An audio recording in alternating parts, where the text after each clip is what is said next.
The sanctuary of Delphi is probably the most extraordinary of all ancient Greek sites. Delphi amazes all who visit it. This place is the center of the world.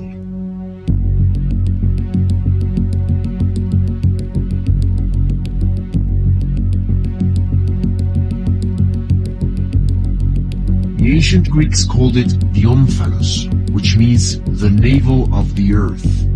Zeus, the father of the gods, wanted to find the center of the universe, so he sent two eagles flying from the opposite ends of the universe, and the place where they met was Delphi.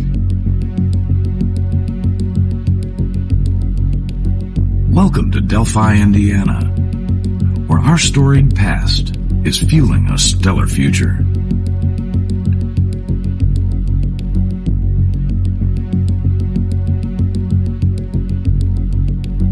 Whenever and wherever human beings endure suffering and humiliation, sometimes we must interfere. When human lives are in danger, when human dignity is in jeopardy,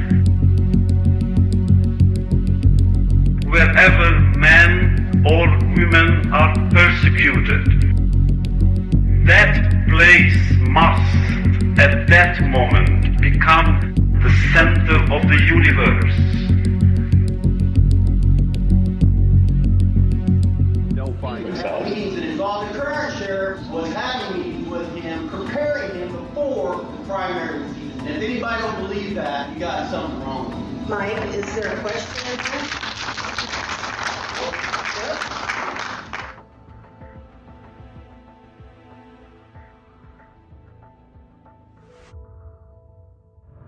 News tonight at 6, an arrest in the unsolved Delphi murders. In the Delphi murder investigation. This entire case against Richard Allen is sealed. 13 News is continuing to push for the probable cause affidavit because by state law it is considered a public document. To the Carroll County Sheriff and Indiana State Police for more information on Allen. We have been told repeatedly they will not be releasing any more information. And that is despite Indiana code requiring law enforcement to release arrest information 24 hours. We did in this case because the investigation is still open and the nature of this case has some extra scrutiny with it. They are still asking for more tips. Allen announced at his secret initial hearing, October 28, would hire his own attorney. Constitutionally for Mr. Allen, though, is paramount. There's no circumstances under which he's not allowed to know why he's been arrested. Carroll County prosecutors' rare secrecy in pursuing this case complicates the state's protection of Allen's rights. A gag order has just been issued in the Delphi murders case against Richard Allen. All parties in this investigation, attorneys, law enforcement, court personnel, family members, anyone from talking or releasing statements on the case. Method used to link the cartridge to the gun is called tool mark analysis. The group is now challenging the science involved here. Flawed forensic evidence is responsible for more than half the wrongful conviction. That includes tool mark analysis. State police lab tested Allen's gun. Do you think Mr. Allen is the man on that bridge? The judge signed a probable cause affidavit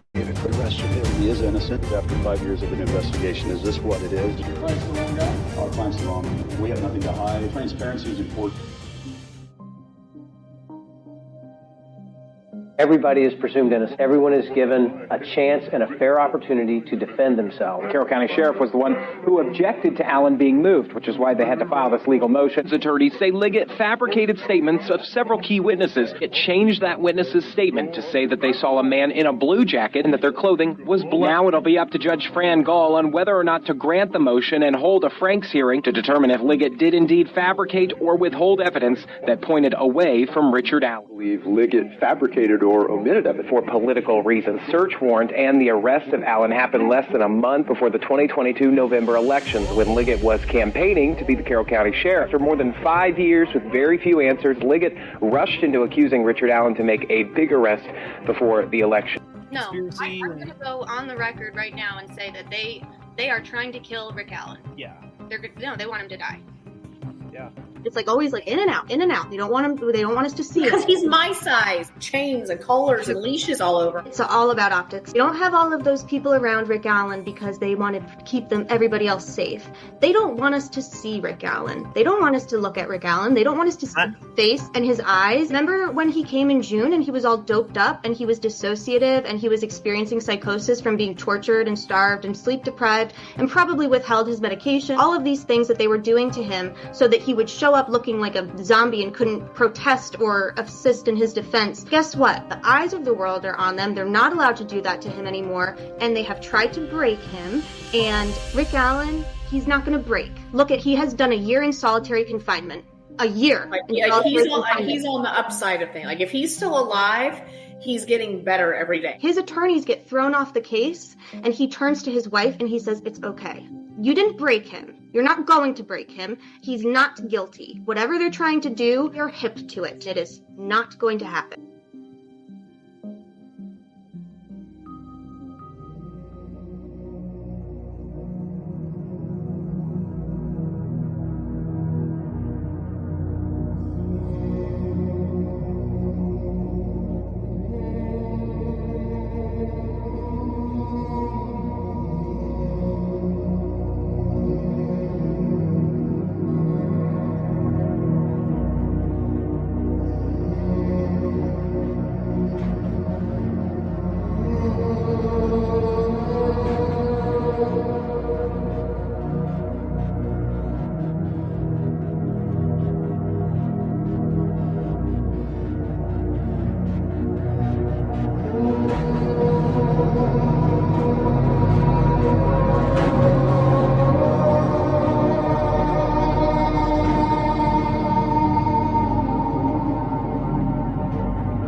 What is corruption? It is dishonest or fraudulent behavior, usually perpetrated by those in a position of power or authority. It is a betrayal by those entrusted to protect and serve all, to show favoritism to none, and to safeguard and uphold our inalienable rights to liberty and life. Corruption destroys trust, erodes goodness, and hardens the innocent, who suffer as a result. By its most basic definition, corruption is a departure from what is pure, what is correct, and what is true.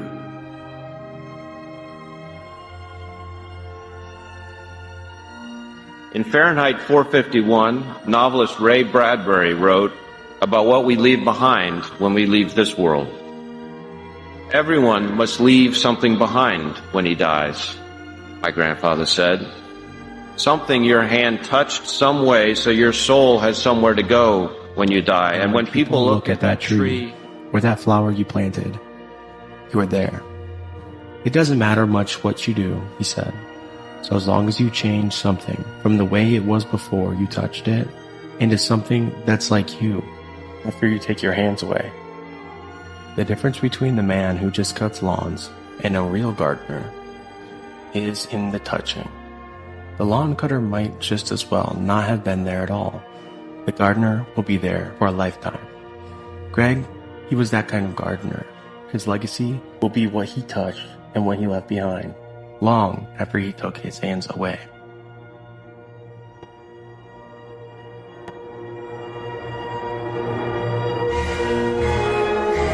So when it comes to corruption, there can be no compromise.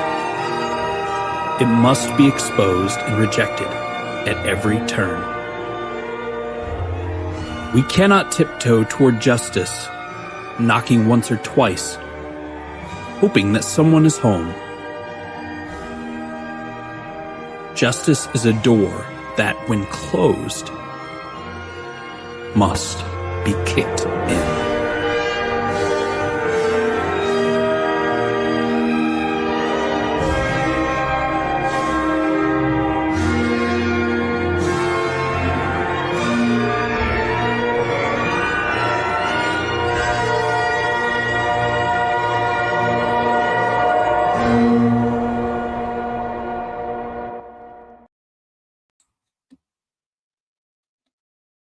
Hi.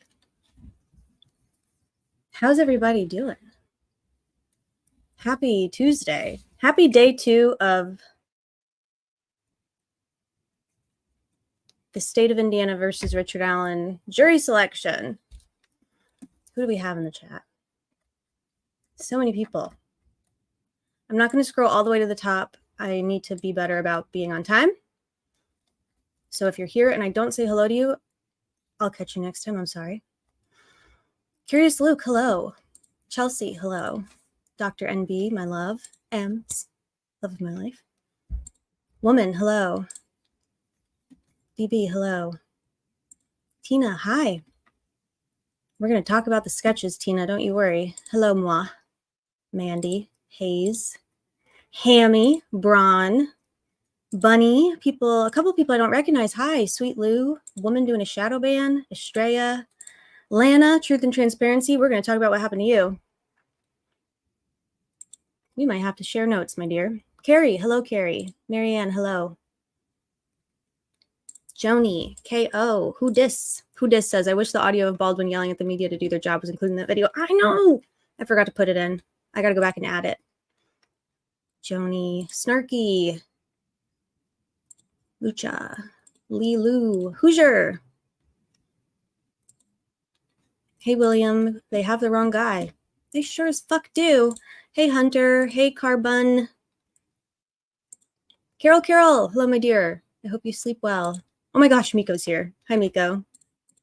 Hey, Jojo. True Crime Judas mentioned. Hello, Skeptic Curiosity. Hello, the Royal Wee Wheat. Hello, Rose. Hey, Four Pits. Nice to see you. Hey, Taryn Dusty. If anybody and everybody who wants to see firsthand POV of the Creek, go check out Four Pits' channel. He has recently done some really good boots on the ground recording, investigative sleuthing. Definitely check out Four Pits' channel.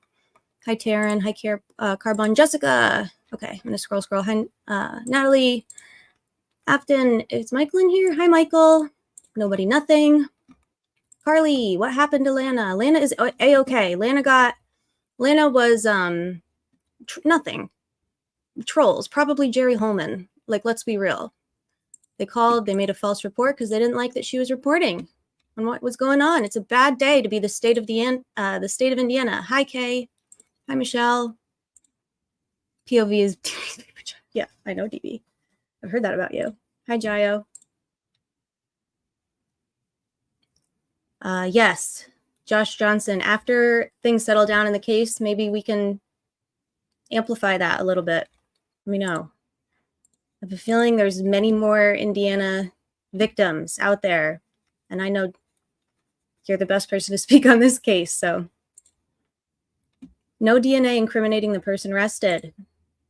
Who has the video of Nick walking with his leftovers? I have it somewhere, DB, if you don't find it before. Lana got 13 new subs. Yeah, they're all state trolls, probably. DB snagged a bunch of them on my channel the other day. I didn't realize.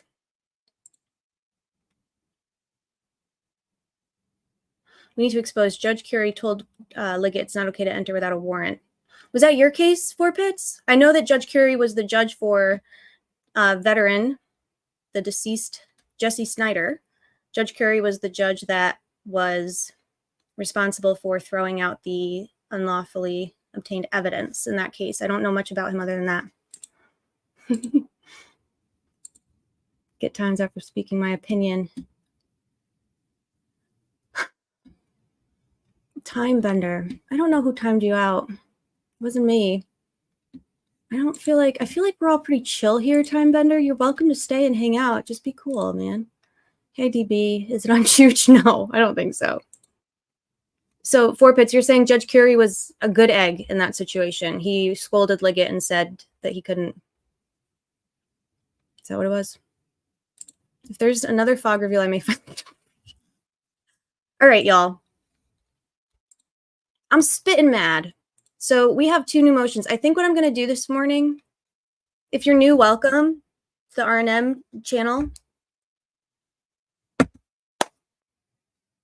My name is Ange. I think we have some new people in here. Welcome. Hi, Kayla.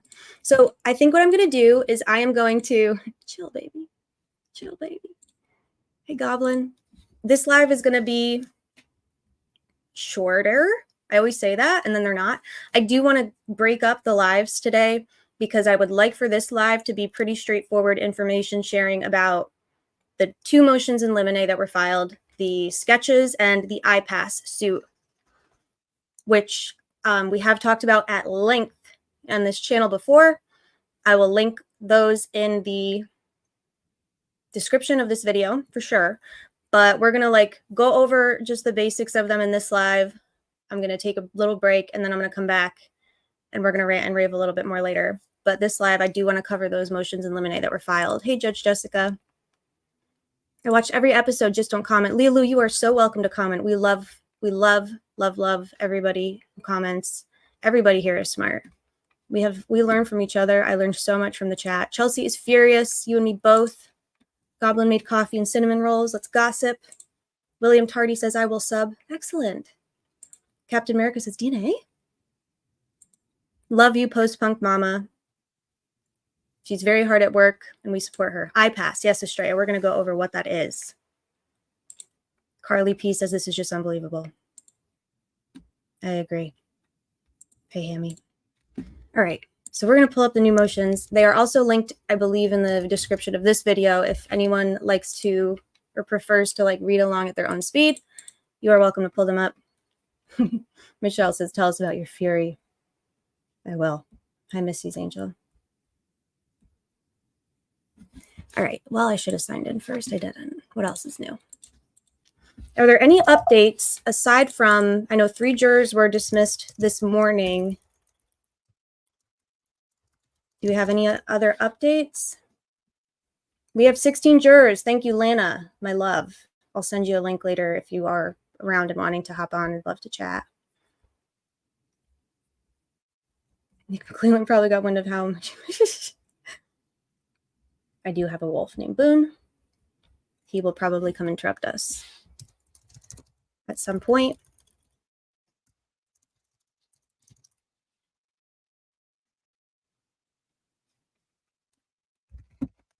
Is it you trying to sign in? Yes. Just let me in. Just let me in. Let me in.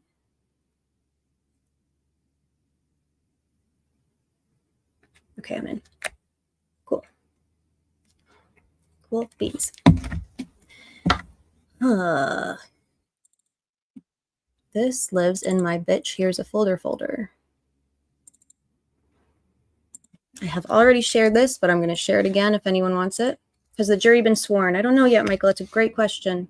Verified motion. Voila, filed. anyone can snag that and send it to me, first one to do it gets a prize.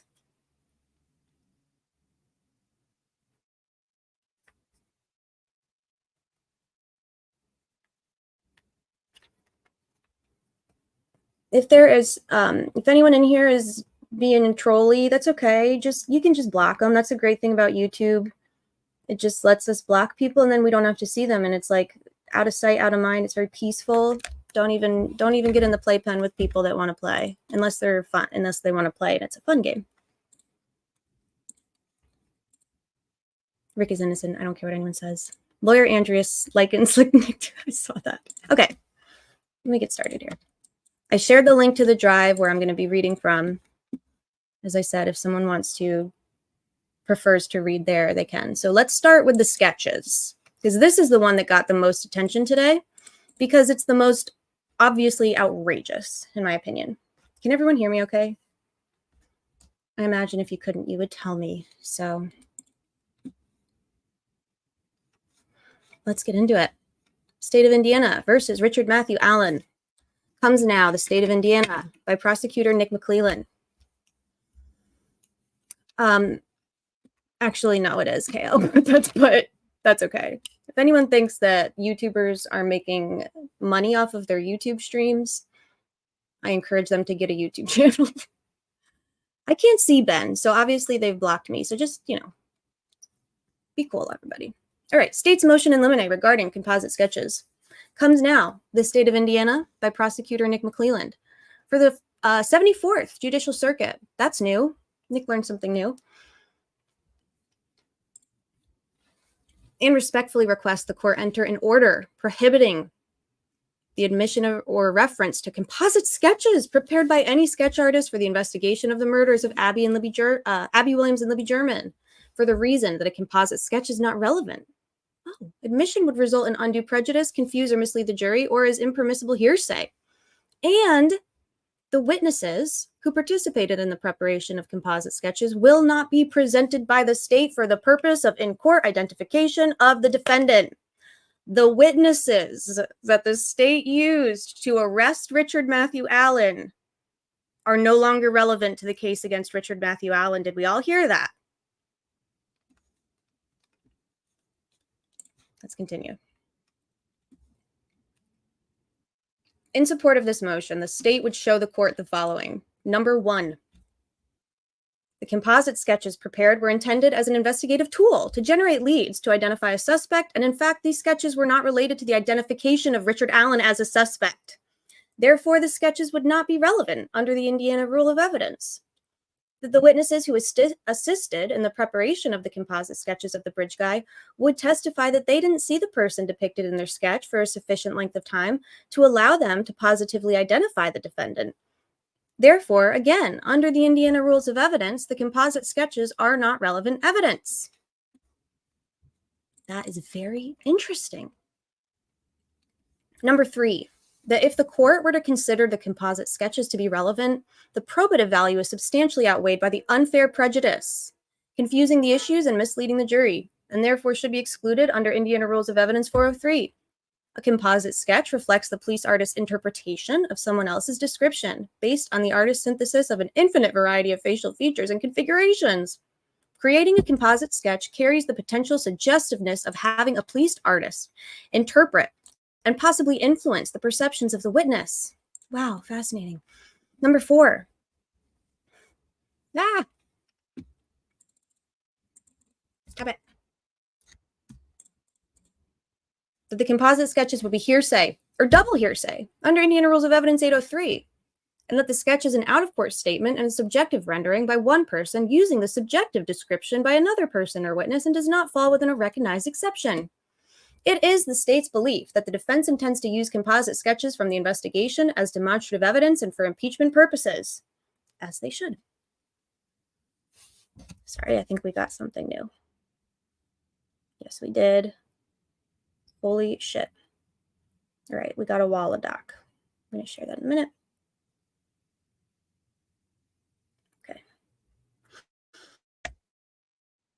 Okay. Sorry, y'all. Okay. Furthermore, no composite sketch was instrumental in identifying Richard Allen as a suspect. So anybody who says that he's the sketch, he is the man in the sketch, is he? Because the state is saying he's not. The prejudicial effect of composite sketches far outweighs the probative value for in-court identification of the accused and would likewise be inappropriately used to impeach a witness who's not presented before the jury to provide in-court identification of the accused. That Indiana courts have not addressed this issue or use of composite sketches. Indiana courts have excluded composite sketches that resulted from the use of victim or witness hypnosis. Okay. Other Indiana cases discuss or mention the existence of a composite sketch in the course of an investigation leading to probable cause to arrest, but no analysis of their use as evidence to impeach a witness testimony.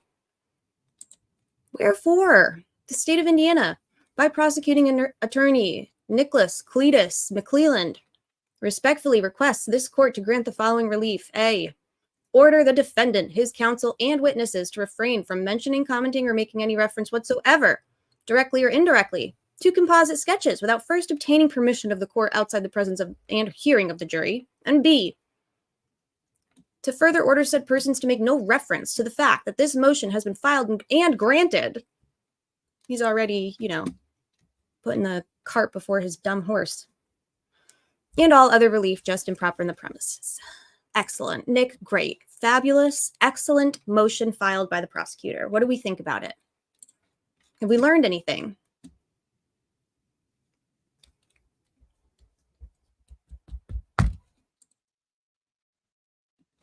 So who are the two men in the sketches? It's a great question.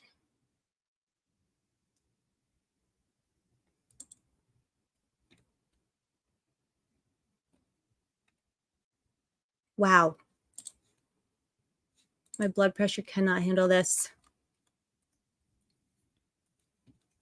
So the state is basically basing their whole case on a confession of a man who was under major duress with no other evidence. And William, that's what seems to be happening. They have this bullet casing that will be litigated extensively, I imagine, and fiercely. The science on said analysis is lacking. It's not science. Nick is afraid of the police's own evidence. What does the law say about pretending to find a bullet at a crime scene? Holeman's a Trojan horse. The timing is interesting. What do you think they waited until now? I have a theory, Judge Jessica. Thank you for keeping me on track. I believe the reason that the state has filed this motion, whether it was filed yesterday or today, I don't know, because the courts were closed yesterday, officially in Carroll County. But yesterday, we also know, hey, USA Libertarian, you're so right. We know that yesterday during jury selection, at one point, the state and the defense read their witness lists, their proposed witness lists aloud. The state said they have about 50 witnesses they may present. The defense had 120 they may present. And I imagine at some point, so I would not be surprised if the state of Indiana, i.e. the prosecutor and law enforcement, etc., the state, which includes Carroll County, Bob Segal, if you're watching, Siegel, whatever. I believe the state has no intention of using any of the witnesses that they included in the PCA, the witnesses that were good enough to arrest Rick Allen and hold him in DOC for a year, 2 years, are no longer relevant. They don't want those witnesses to testify because I suspect not a single one of those witnesses will point to Rick Allen and say, that's the man I saw. Not going to fucking happen. No way. So the state doesn't want them to be their witnesses.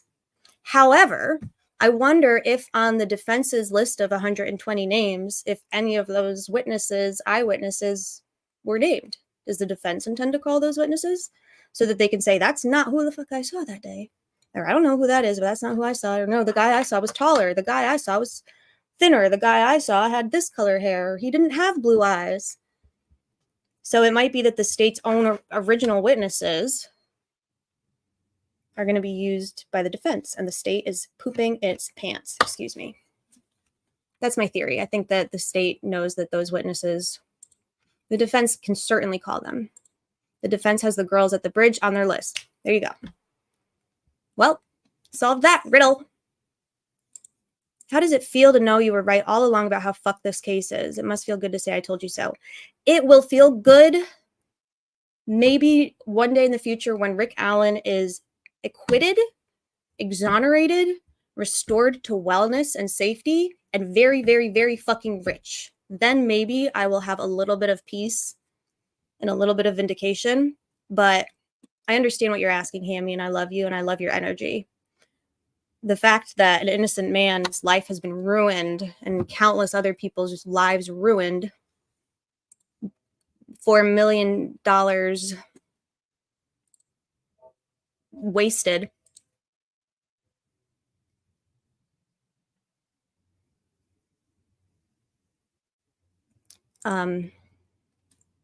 Sorry, I'm trying to catch up, but they have nothing. They should never have made it this far. Didn't Mcleland say the sketch witnesses didn't see RA? Yeah. Yep. And very far away, says Michael. Hello, Michael. Welcome. So glad you're here. Not Blue Eyes, Kim Riley. Hey, MB. MB, I'm going to link your Twitter if that's okay. If anyone is not following MB on Twitter, MB is a friend of ours. Matt covers a lot of cases, not just Delphi, and is one of the most reliable sources of documents. What is my Twitter name? And info, if anyone is not following. And if anyone has any other like really good Twitter links and stuff, you can share them or have a mod share them. We love info sharing here. I am going to move on to the next motion in a second, but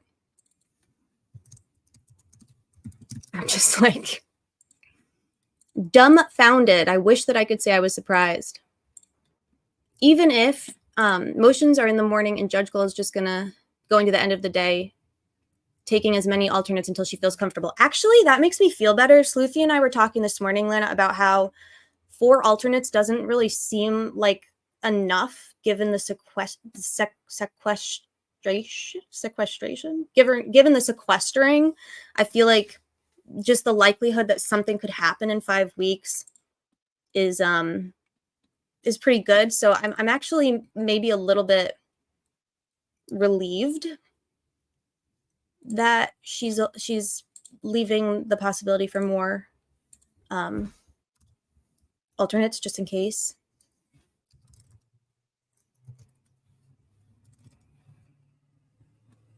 Matt, here he is. Welcome, Travis. So good to see you. Had Rick Allen known the horrors he'd face, imagine the concessions he would have made in advance, the extortion he would pay out. The state having unchecked power is bad.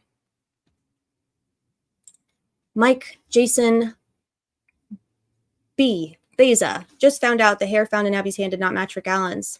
You're absolutely right. I appreciate having more alternates. We don't need an egg lady. Yeah. I would love to know what Nick Mcleland's plan was if Rick didn't make those statements while locked up. Sham 666. We're going to talk about that probably once we talk about the IPAS motion that was just filed this morning, the motion in Limine. I don't know if you saw the intro.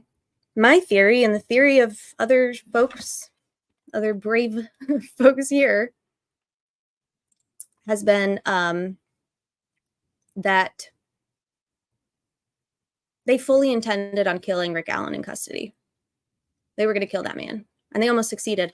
Michael, I'm going to send you a link. We can talk about the sketches, and then we're going to go on to the next IPAS motion, which I don't know if you have time, since you and I have done IPAS a lot.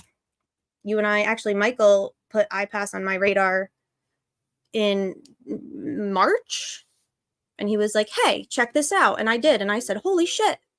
And he said, I know. And it's been my white whale, our white whale, DB and Courtney and I have been screaming about IPAS for months. Like our friend Bob Mata says, I've been saying it for months, and we're going to talk about it. Michael, did I send the link? No, I didn't. I thought I did. There he is. Hey, Michael. What the fuck's going on, Michael? What's up with the sketches, my friend? Welcome. You're muted. Thanks. No. the whole motion in Limine about Bridge Guy is just utterly bizarre. Nick Mcleland gets up with his mini opening and says Rick Allen is Bridge Guy. They put out the sketches, first old Bridge Guy, then new Bridge. They say this is Bridge Guy. And by the way, I believe it's Betsy Blair who did Young Bridge Guy, and she said it was a 10 out of 10 of whom she saw. And so to say that this is irrelevant, he says it's Bridge Guy. They already said, let the jury judge for itself whether law enforcement has already said it wasn't just to get tips. They were saying this is Bridge Guy. I mean, I don't know. I mean, am I missing something here? No, you're not missing anything, I don't think. I think that the state is missing the point. They talk about not wanting to confuse the issues or the jury, and it's like, I'm confused. Well, I'm very confused.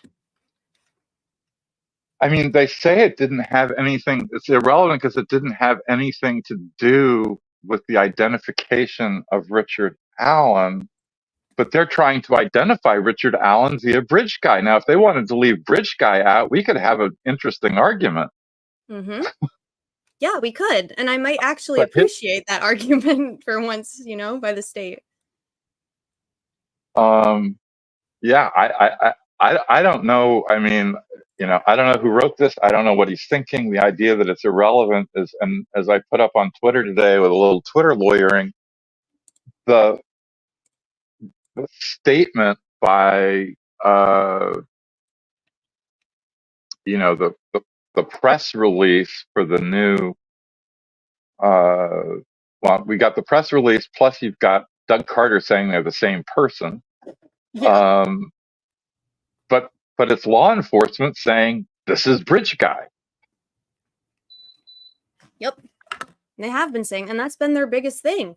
I mean, how often have we heard like Rick Allen is Bridge Guy and the sketch is one person and the sketch is of Bridge Guy, and this Doug Carter in no uncertain terms says in the 2019 press conference, the person depicted in the sketch is the person on the bridge. So yeah, the facts better than I do, and Mcleland in his motion in Limine saying that the witnesses, I mean, if I'm correct about Betsy Blair and Young Bridge Guy, which was a sketch done well before Old Bridge Guy was done, correct that she said it was a 10 out of 10 of whom she saw, it is absolutely not true that the person, Betsy Blair, who was the source of the sketch, could not identify the person. Right. She got a really good look at him. In fact, so good that she was quite I don't know if adamant is the right word, because we only know what has been put in the motions by the defense about her, but she was kind of pissed. Like, that's not who I described. Like, that's not who I drew or described. That's not who you drew. That's not the 10 out of 10 sketch that I gave you months ago. Who is this old guy? Like, she was kind of like, where's the sketch of the person I saw on the bridge?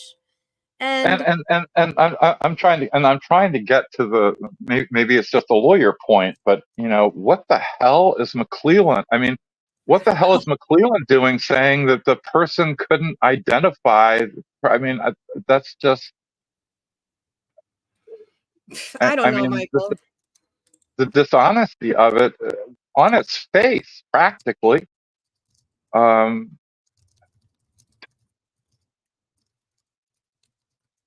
don't know. Anyway, that's really all I just wanted to make sure that the tie-up with Bridge Guy was made. That was the reason I was jumping out of my.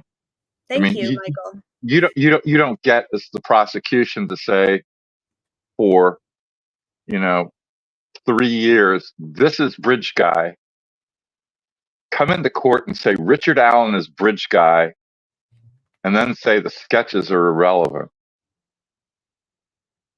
Yep. It makes no sense. No sense. And Mandy says, what the hell? Due process.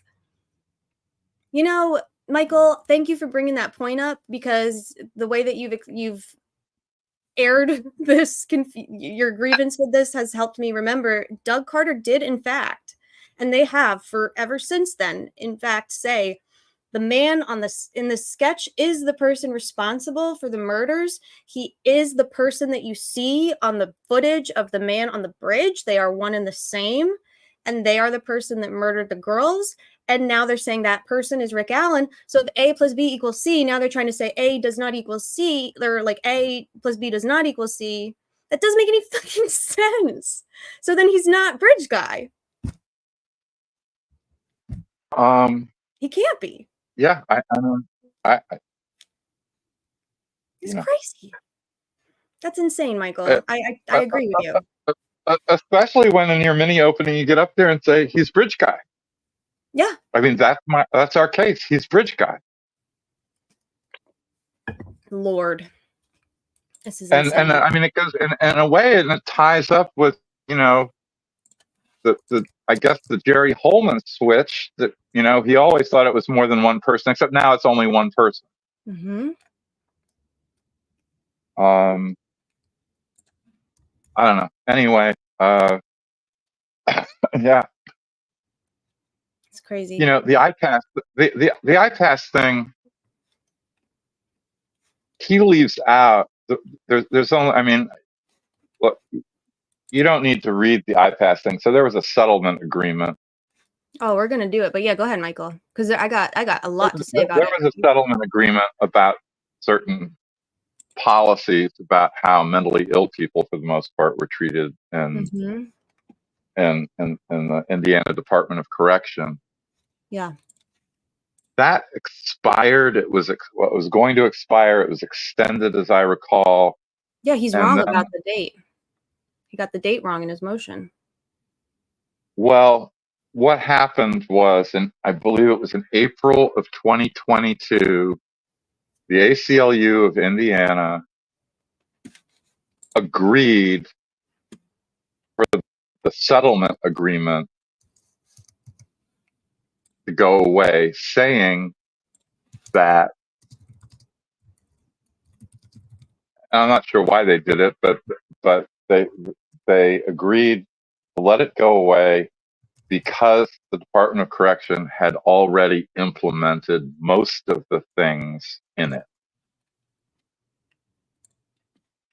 April 13th, 2023. And so the IPAS. Yep. Was it?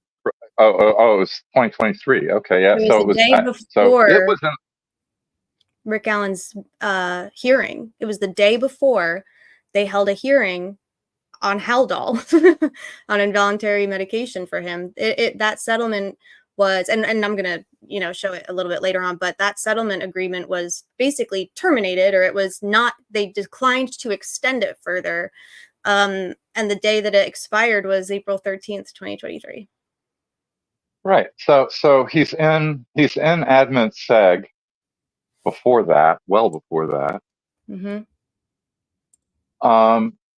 And yeah, he gets the date, you know, Mcleland gets the dates wrong. He obviously spent the time watching your live about the details of this. Clearly. I mean, and he has, you know, and he hasn't gotten an intern, extern, whatever. I mean, actually, there are no law schools up there anymore. Valpo closed.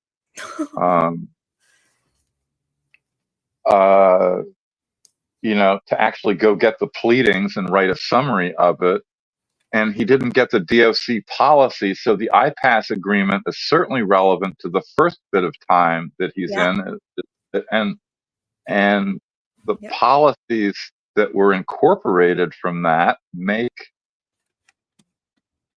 the agreement itself semi-relevant. I mean, I don't, you know, for the time after that, maybe the IPAS agreement isn't isn't relevant. It's only the policies that were actually in place, but the policies that were in place didn't permit the DOC to treat Rick Allen the way they did.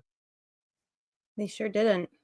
Yeah, and I guess Courtney said that in the July and August hearings, as soon as Rosie asked Walla, "Are you aware of the IDOC or IPAS lawsuit?" she said yes. Diener stood up and objection, it's not relevant. So I mean, they've been worried about this. At least they've been aware that the defense is going to, at least in, you know, for impeachment purposes, or I don't know what, but it certainly feels relevant in terms of your civil rights conversations we've had about safekeeping. I mean, there's so many things about Rick Allen's detention that were violative of not just his constitutional, you know, and federal rights, but like IDOC violating their own policies and violating their own stipulated settlement. Like, it just feels like it would be a really bad. It just feels like they really dropped the ball, whether it was intentional or just negligent. I don't know, but they treated Rick Allen like he was different than every other human that has ever stepped foot through the Indiana Department of Correction ever. He got treated. There's only one. There's only one, perhaps over lawyerly, out for the DOC and for Mcleland on this, and that is that as I read the policies and actually I think even the settlement, that it applied to offenders, and technically Rick Allen was not an offender. Mm-mm. Oh, you think it applies to you think it applies to any person? Well, no, I'm agreeing with you. I think that the loophole, or like the fact that he's not a convicted person, while that should afford him more rights and protections, they actually kind of distorted that fact and used it as a loophole to basically, he slipped through the cracks, and they were allowed to. They basically could probably argue, well, this IPAS, these policies don't apply to him because he's not a prisoner, inmate, convicted person, you know. But I think that they'll probably fail on that argument, because I think that argument has been tried before. I have to go back through the folder that we have with all of the DOC stuff, because I mean, I don't know if you remember, Michael, how many prisoners, because that was a class action, I believe, and I don't remember how many prisoners kind of jumped onto it, but I know that it basically provided a pathway for all prisoners in IDOC after the fact. Like, it gave them procedures for kind of holding staff and IDOC accountable. Like, they had a reporting process that they could report to IPAS or whomever their advocate was if policies were being violated. But like, Rick Allen didn't know that, you know, like, how would he know? He was psychotic, first of all. But they're not treating him the same as other prisoners. In fact, they're like exploiting the fact that he's not convicted and using it to basically, I mean, I know I'm rambling, but I think I agree with you. It's like the fact that he's not convicted might give them an out, but it shouldn't. Does that make sense? I absolutely agree that it shouldn't. And it's sort of interesting, of course, that in his relevance objection, you know, Mcleland doesn't say, and by the way, the settlement and the later policies don't apply to Rick, didn't apply to Rick Allen because he was not an offender. And, you know, if I were doing the lawyerly thing, that would be like what I'd be sticking in front of Gull. Mm-hmm. Absolutely. And I think they also, we talked about also holding him in SHU, right? Restricted housing. We went back and forth, and I think that the consensus we came to was because he was wearing red. He was wearing a red jumpsuit in that photo that the defense put out where he looks just awful. And I asked you, I don't know if you remember, I asked you a lot of things, but I asked you, isn't red the color that people in, forget what, in segregation for like what is it called? Like the punitive part of segregation, where, and I think what we determined was that they don't differentiate protective custody versus restricted, custody. It's like if you're in that unit, you're wearing red. I don't know. It may be. I know that the red's for protective custody because I've had some clients in protective custody, but I don't know whether I have visited people in Seg and even at Wabash Valley. I mean, I haven't ever visited anyone in Seg at Westville.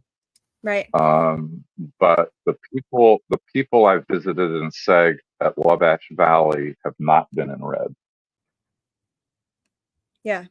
Well, and the other thing too that we talked about is, and I think Brad has raised this before in a recent motion, at least within the past few months, but Rick, the way that they're treating Rick, and I think Wallace's testimony kind of would highlight this if Judge Gull would allow us to have it, was that a lot of Rick Allen's treatment, not only was it not better than other inmates, but he's constitutionally protected from punishment as a non-convicted inmate, right? They can't punish him because he's not had his day in court yet.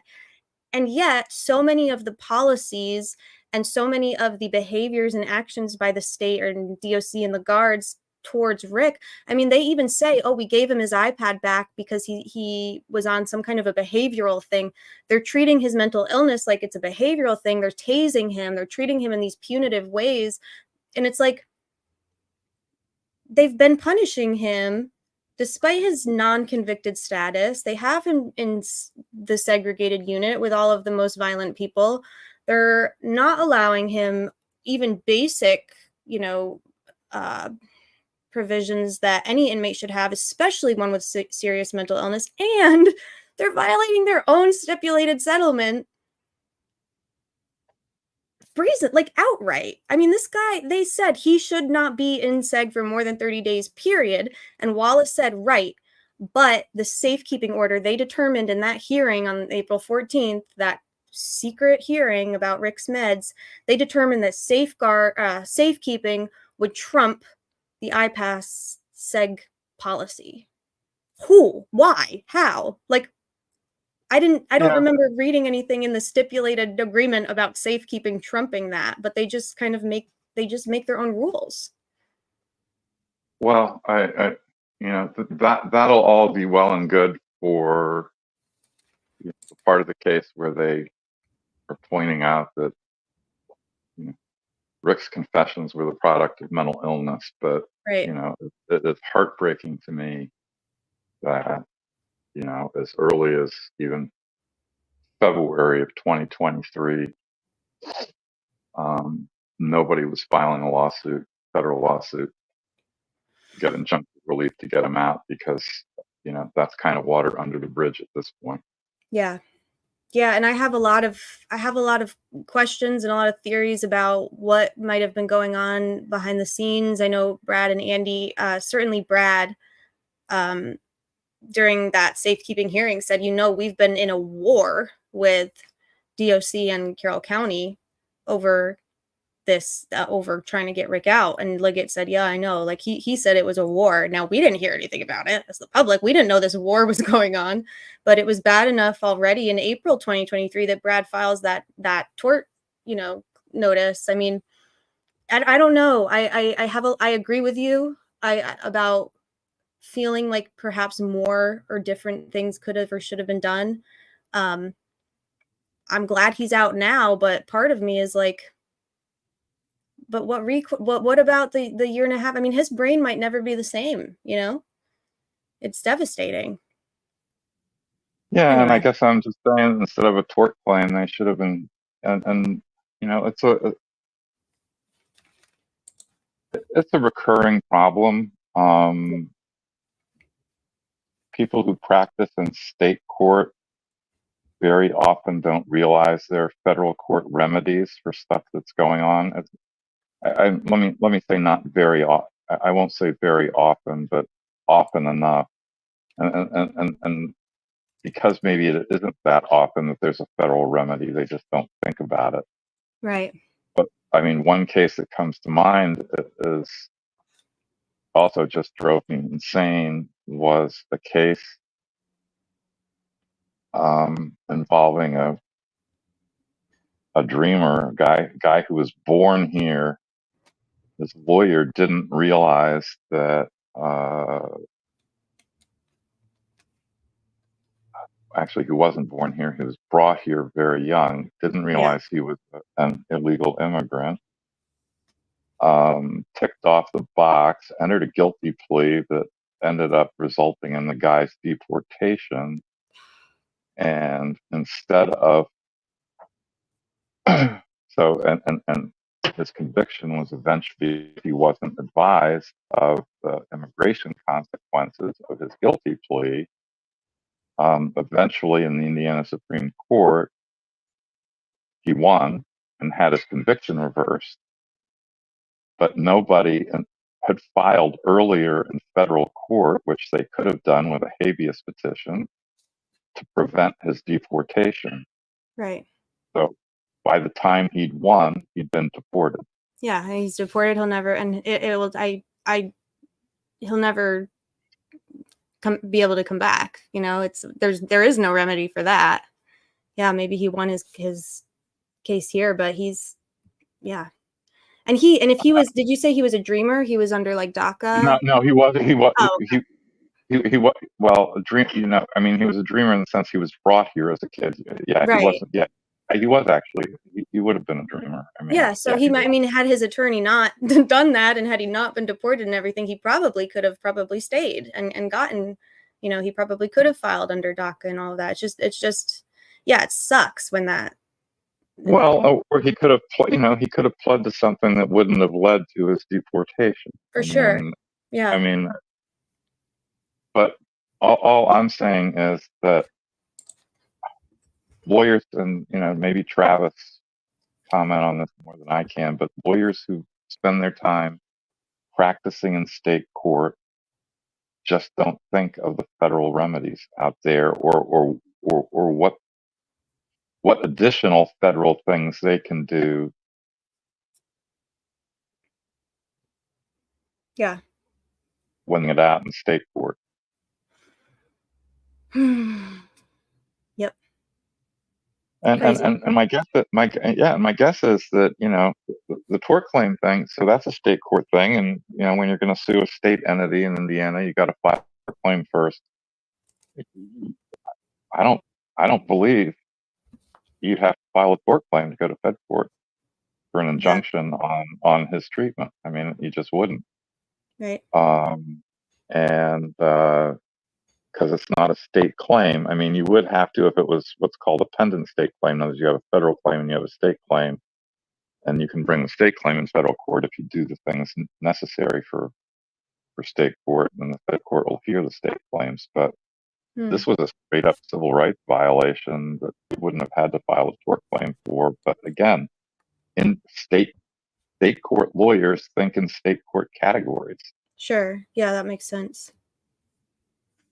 Well, the most recent update, Michael, before I switch over to the other, we have a new Wallow motion. I haven't read it yet, but Kyla Russell, who's there, says, as of 1:15 p.m., 16 jurors have been selected, but Special Judge Fran Gull says juror selection will continue. It's unclear why. I imagine she just wants more alternates, right? I understood it was 12 and 4 alternates, but if it's more alternates, then it's more alternates. I don't know. Yeah. I imagine she might just want more. If she might figure they have the time, and why not? I mean, I don't think that's necessarily a bad thing to have more alternates, but yeah, I guess we'll see. And the breakdown is 10 women, 5 men as of, earlier. I'm not sure who the final one was, but we'll see. I guess they're on a break. So she gave him a break today, which is nice. I mean, I think the problem, I mean, I certainly wouldn't want fewer than 4 for a jury that's sequestered this long. I mean, stuff can, people get sick, stuff happens. But the more alternates you have, the more jurors, real or alternate you have, the more opportunity there is for people screwing around. Right. Yep, I agree. Well, Michael, thank you for sharing that. I think that's a great point, and it's one that I'm going to play some clips later on today, probably like later this afternoon, where we are explicitly told that Bridge Guy is the sketch, is Richard Allen, and it makes no sense, and it's a great point. Okay, well, thanks. Thanks for letting me get it off my chest. Anytime you need to air a grievance, you know this is the channel to do it. We love that here. So I'll talk to you later on. Okay. Bye, Michael. All right, so the next motion. Thank you, Michael. Everyone say thank you, Michael. We love you, Michael. I shared his Twitter earlier. I'll share it again somewhere. Yeah, just confusing for sure. Hard to tell what exactly the state's plan is, what they're doing. You know, what are they doing? All right, next up. Do we want to do IPAS or do we want to do WALA? DB says new video. Let's see. I wonder if I can sort. We want to do WALA. Okay, we will do WALA. Is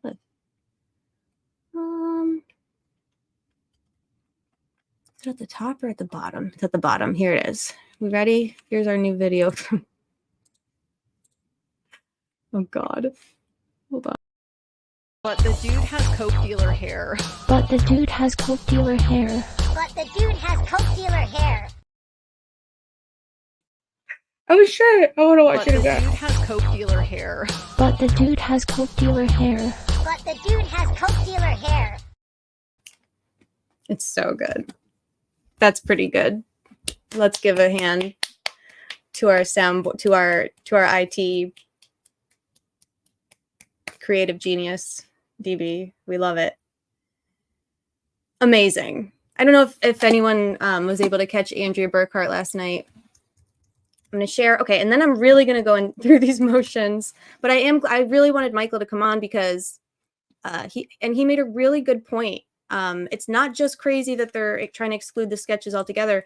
It's crazy because he got up there yesterday, Mcleland did, and he was talking about how Rick Allen's Bridge Guy. Okay, well, you told us for 7 years that the sketches are Bridge Guy. So now you're trying to tell us that. Ay, ay, ay. What are they doing? My goodness. He is the snowman, says Sunflower. Yes, no wonder he likes the snowman analogy. If Gull wants more alternates. So, Snarky, I was wondering about that, but I really do think that with the jury being sequestered, it's a good thing to have more versus less because they have the time.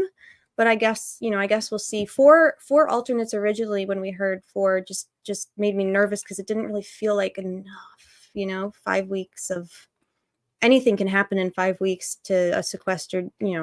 Someone could have a death in the family, someone could have an illness. I mean, a whole bunch of stuff. So, but I do agree with you. Judge Gull is the worst. And this place is the most corrupt place on earth. I mean, you're not going to get any argument from me there. Okay, next up, we're going to read WALA next. And I have not read WALA yet, so we are in it together, y'all. We're going to upload it and read it together. And God knows what it's going to say. But I believe it's just probably a continuation of the out-of-state whatever they filed last time. What's today's date?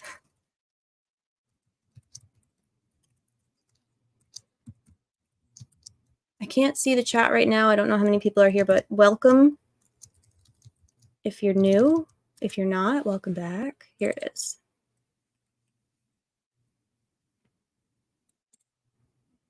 All right. I don't know how meaty it is. We're going to find out.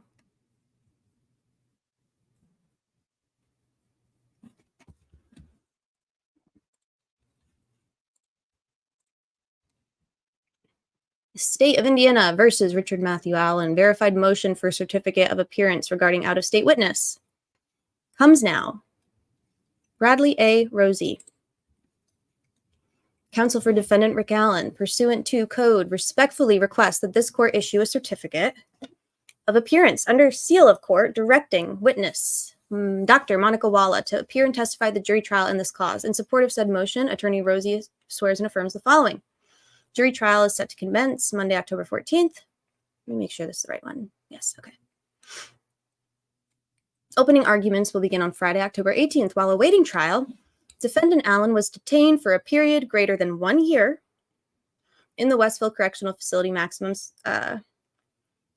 security segregation unit pursuant to a safekeeping order issued by the Honorable Judge Benjamin Diener on the 3rd of November 2022. Pursuant to said order, custody of defendant Allen was transferred to the Indiana DOC while defendant Allen awaited trial.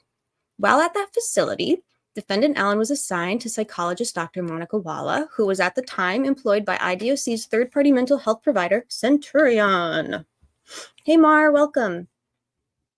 While at that facility, are you ready for that? On or about July 31st, 2024. This is the day Walla testified in the hearing. Dr. Walla remained employed at Centurion and testified at pretrial hearings in this cause. 6. In the days following her testimony, Dr. Walla was issued a gate disclosure by the Indiana Department of Corrections, and it is believed that Walla is no longer employed with Centurion. The defense just recently became aware of said gate disclosure and apparent termination of employment with Centurion. Centurion's legal representative, attorney Robert Brandt, did communicate with Rosie via email on September 18th, 2024, that he no longer represents Walla, cannot accept service for any subpoena or any other documents directed to her. Attorney Brandt further represented he no longer represents any other party or non-party involved in the cause. In the case, cannot accept service. This may be exactly what we read last time, but maybe there's more. Defendant Allen's attorneys believe, but are not certain. Oh, this might just be the redacted one. That Dr. Walla lives at. Okay. Defendant Allen believes Dr. Walla is a material witness in this case for the following reasons. A. Dr. Walla was assigned to Rick Allen and his treating psychologist while he was incarcerated at Westville. B. Dr. Walla met with Rick Allen on numerous occasions during his stay at Westville, nearly all of which were intended to address and monitor the state of his mental health. C. Nearly all the communications between Dr. Walla and defendant Allen occurred in confidential and privileged therapeutic sessions. D. The state intends to introduce as evidence in this trial incriminating statements made by Richard Allen while incarcerated at Westville. E. The defendant intends to prove that incriminating statements made by defendant Allen were involuntary and resulted from the conditions surrounding his incarceration. F. Dr. Walla was in a position such that her medical opinion regarding his psychiatric condition is relevant to these proceedings. I am freezing, y'all. I need to close the window. Don't go away. It's very cold. All right. 10. The defense believes Dr. Walla's testimony will require approximately 2 full days. Respectfully request this honorable court order Dr. Walla to appear on Monday, November 11th and Tuesday, November 12th to testify at the trial in this cause. Seeking a certificate of appearance. So this is pretty much the same motion we saw with redacted address, maybe a little bit different, but more or less the same. Okay. Unless I missed something obvious. Mar says they cannot convict with this hair situation. It's going to be really hard. Yeah, it's really definitely concerning and confusing. Canadian Girl says, I don't understand why Allen was arrested. I have so many questions, Canadian Girl, about that. I think probably a multitude of reasons. None of them good. None of them good reasons. Okay. Any other updates before I get into IPAS? Any other jury?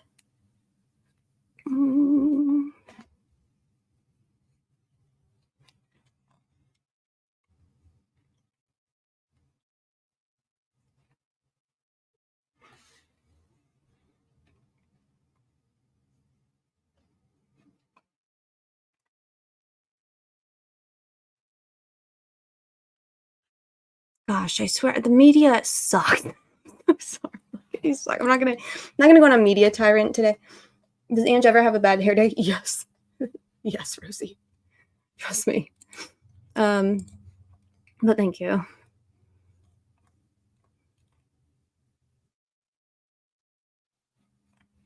For New Jersey. Nope, that's not the most recent one.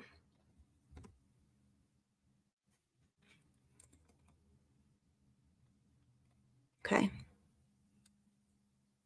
Nothing new yet.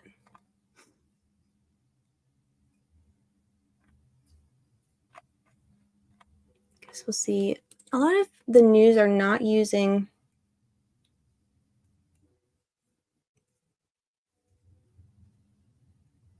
well, but nothing in this chat. It might be. DB might.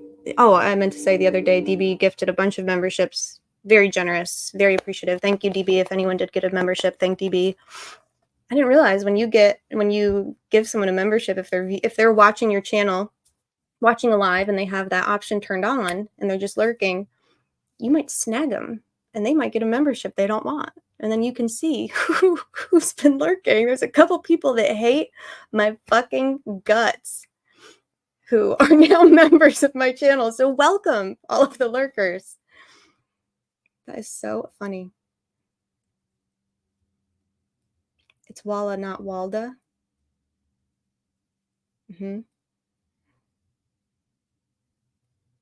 Yeah, I love juries, Michelle. I like juries. I think the Karen Reed situation, I've seen a lot of comments about that, how the jury failed, and I don't necessarily disagree with you or with y'all, but I do think the judge failed. Bev was awful. She was confusing. She sucked, and that concerns me greatly with this case because Judge Gull, much like Bev, fucking sucks. She's Walda now. It's a joke, Rosie, says Fiend. It's a joke. I have a free membership and I'm making Yo-Yo Moth. Oh my god. Never mind. I saw balls and I noped. The shrink's name is my... Alright, let's get into IPAS. Michael gave us a little bit of an intro, but this is important, I think, and it will be important. And even if it's not, it's been my hyperfixation for months. I agree, Michelle. But I think juries more often than not do great. Juries don't fail. The lawyers for one side or the other do. Agree. Perfectly said. Thank you. Thank you, Travis. I agree with you. Yeah. Yeah, I think that juries are great. And you even heard yesterday from people that were there. I mean, they were asking good questions. They seemed pretty, on top of it. So we'll see. Raise his fists and reach his finger. Let's get to drop the charges, Nick. Leah, I don't know much about IPAS. Well, let us discuss it. This motion is 2 pages long, short and sweet. And I'm going to try not to get too far in the weeds with it, but I do want to just give an overview, and then I'll conclude the live, and then I'll come back later today because Fiend, you're great at jokes.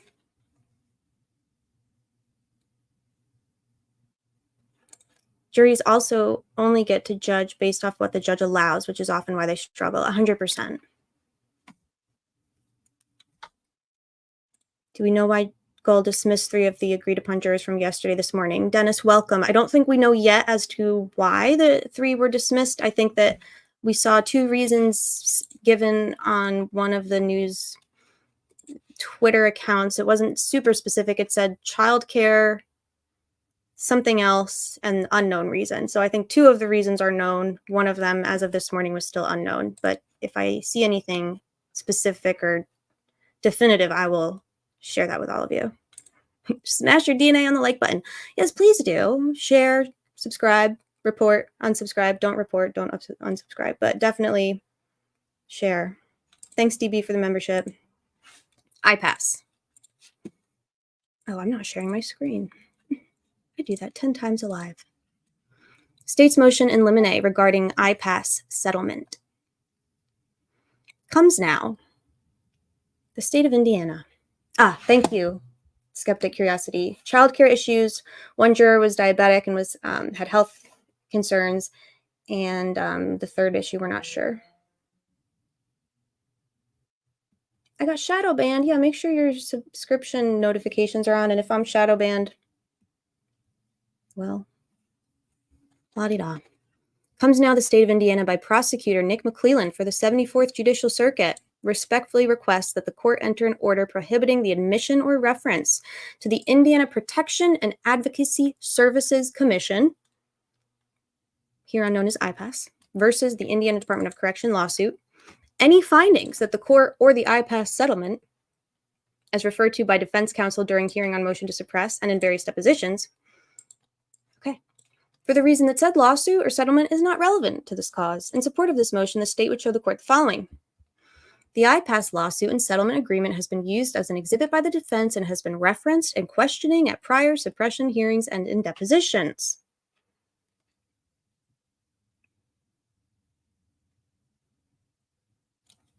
This is a great point. Thank you, Michael.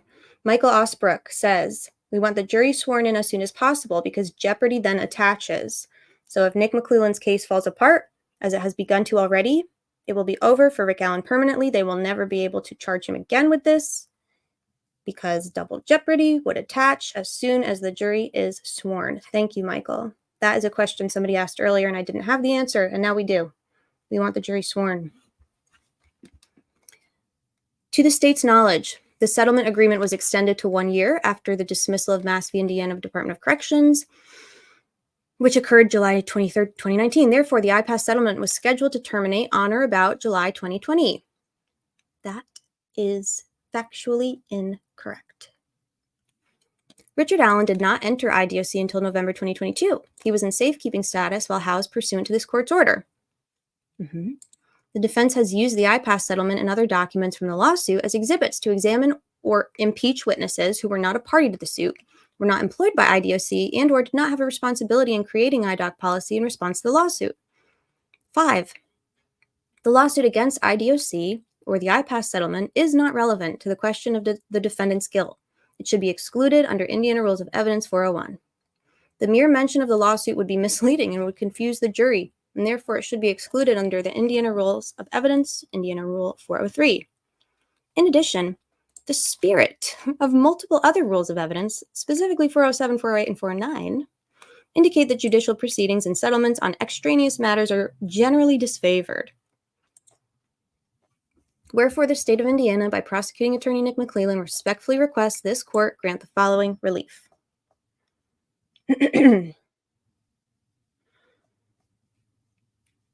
A.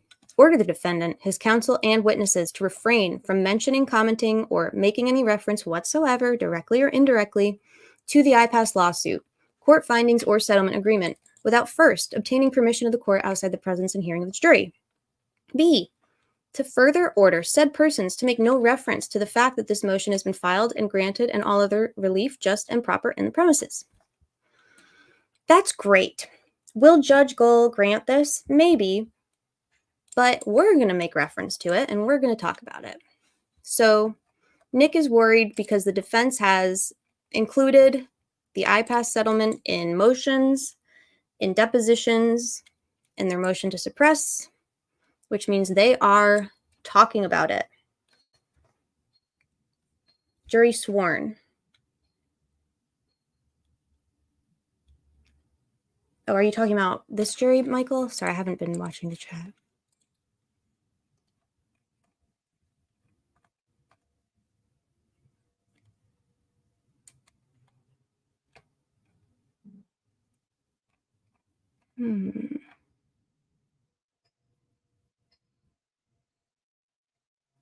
Another lemonade to say, no defense allowed ever. Someone take away Nick's lemonades. No more lemon. Someone take away Nick's lemons. No more lemonade. Travis asked about jury attaching. Got it. Thank you. As soon as the first is sworn. Makes sense. Lily says, thank you, DB, for my membership. I wasn't watching live, just listening with my headphones. Okay. What I am going to show us next is we're going to talk about why Nick Mcleland's motion is so stupid. I tweeted this earlier, and I believe it with my full chest. Nick Mcleland is either the dumbest motherfucker alive, the biggest liar in the world, or both. Which is it?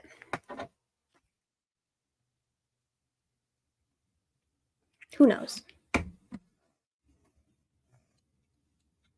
This is a timeline that I started that myself, DB, Yellow Jacket, All Eyes, Sleuthy, and I think a couple other people have been helping us add to. This is a timeline that basically outlines Rick Allen's journey, trajectory through DOC and his detention, with some notable dates and events that warrant some attention. So, obviously, we start at the beginning with Nick Mcleland files his motion to seal the PCA. Thank you, Lily. That means a lot. Doing a great job keeping on track. Great live. Thank you. My lives tend to go off the rails a little bit, so I appreciate the acknowledgement. We're getting through it. Okay. So Diener puts Rick Allen in DOC. He signs the motion filed by Sheriff Lesenby to put Rick in safekeeping, right? And I'm going to actually here, if anyone wants to follow along with me, we made this public so everyone can view it. Share it widely, please, everyone. The links, I believe, are clickable. You can click on the links yourself. So Rick is in DOC as of November 3rd, if not before. Maybe one day we'll know for sure.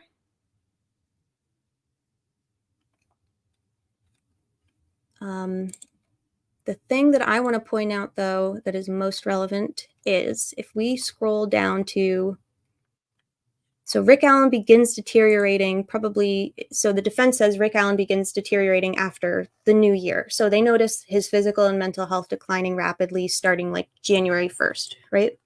Is this big enough, y'all? Is that better? Okay. So defense notices his deteriorating physical condition. So Rosie and co begin to work to secure a bed in Allen County. For Allen in Cass County in the jail. The sheriff of Cass County is like, yes. I love this, Murky. It's a great idea.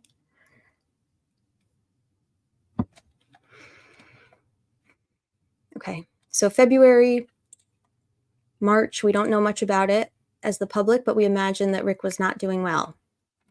We also know that Mr. Sergeant Randy Bitchmaid Jones, the Odinist Guard, is made acting supervisor of A pod, the pod where Richard Allen is being housed in Westville.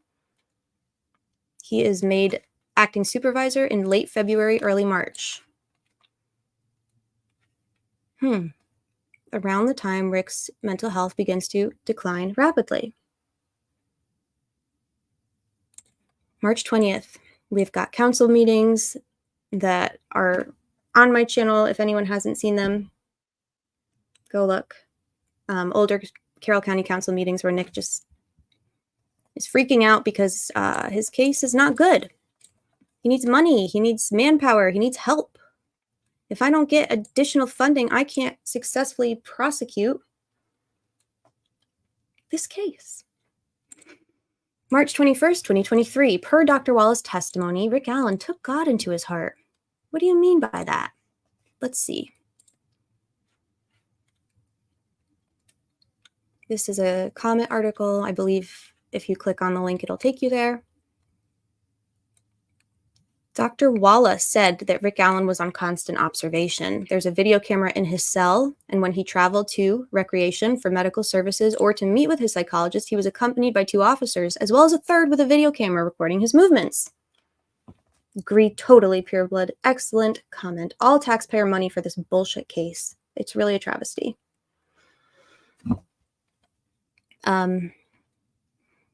Dr. Wallace said Allen appeared to be selfless and wanted to make sure that his wife was okay. On March 21st, 2023, Dr. Wallace said that Rick Allen took God into his heart. Dr. Wallace said that on one occasion, Rick asked to call his wife to confess and asked Dr. Wallace to stay in the room while he made the call. Wallace testified that before Allen's wife abruptly hung up the phone, she told him to stop talking and that she was calling his attorney. So we've talked about this on the channel before, but this right here, given what we believe about Rick's mental health at this time and the diagnosis that Dr. Wallace herself gave him multiple times, Richard Allen was experiencing psychosis at this time. Dr. Wallace wrote in her notes multiple times during this period that he was suffering from delusions. Now, delusions for somebody who's in psychosis can be auditory, which means you can hear things. You can have religious delusions. Those are very common.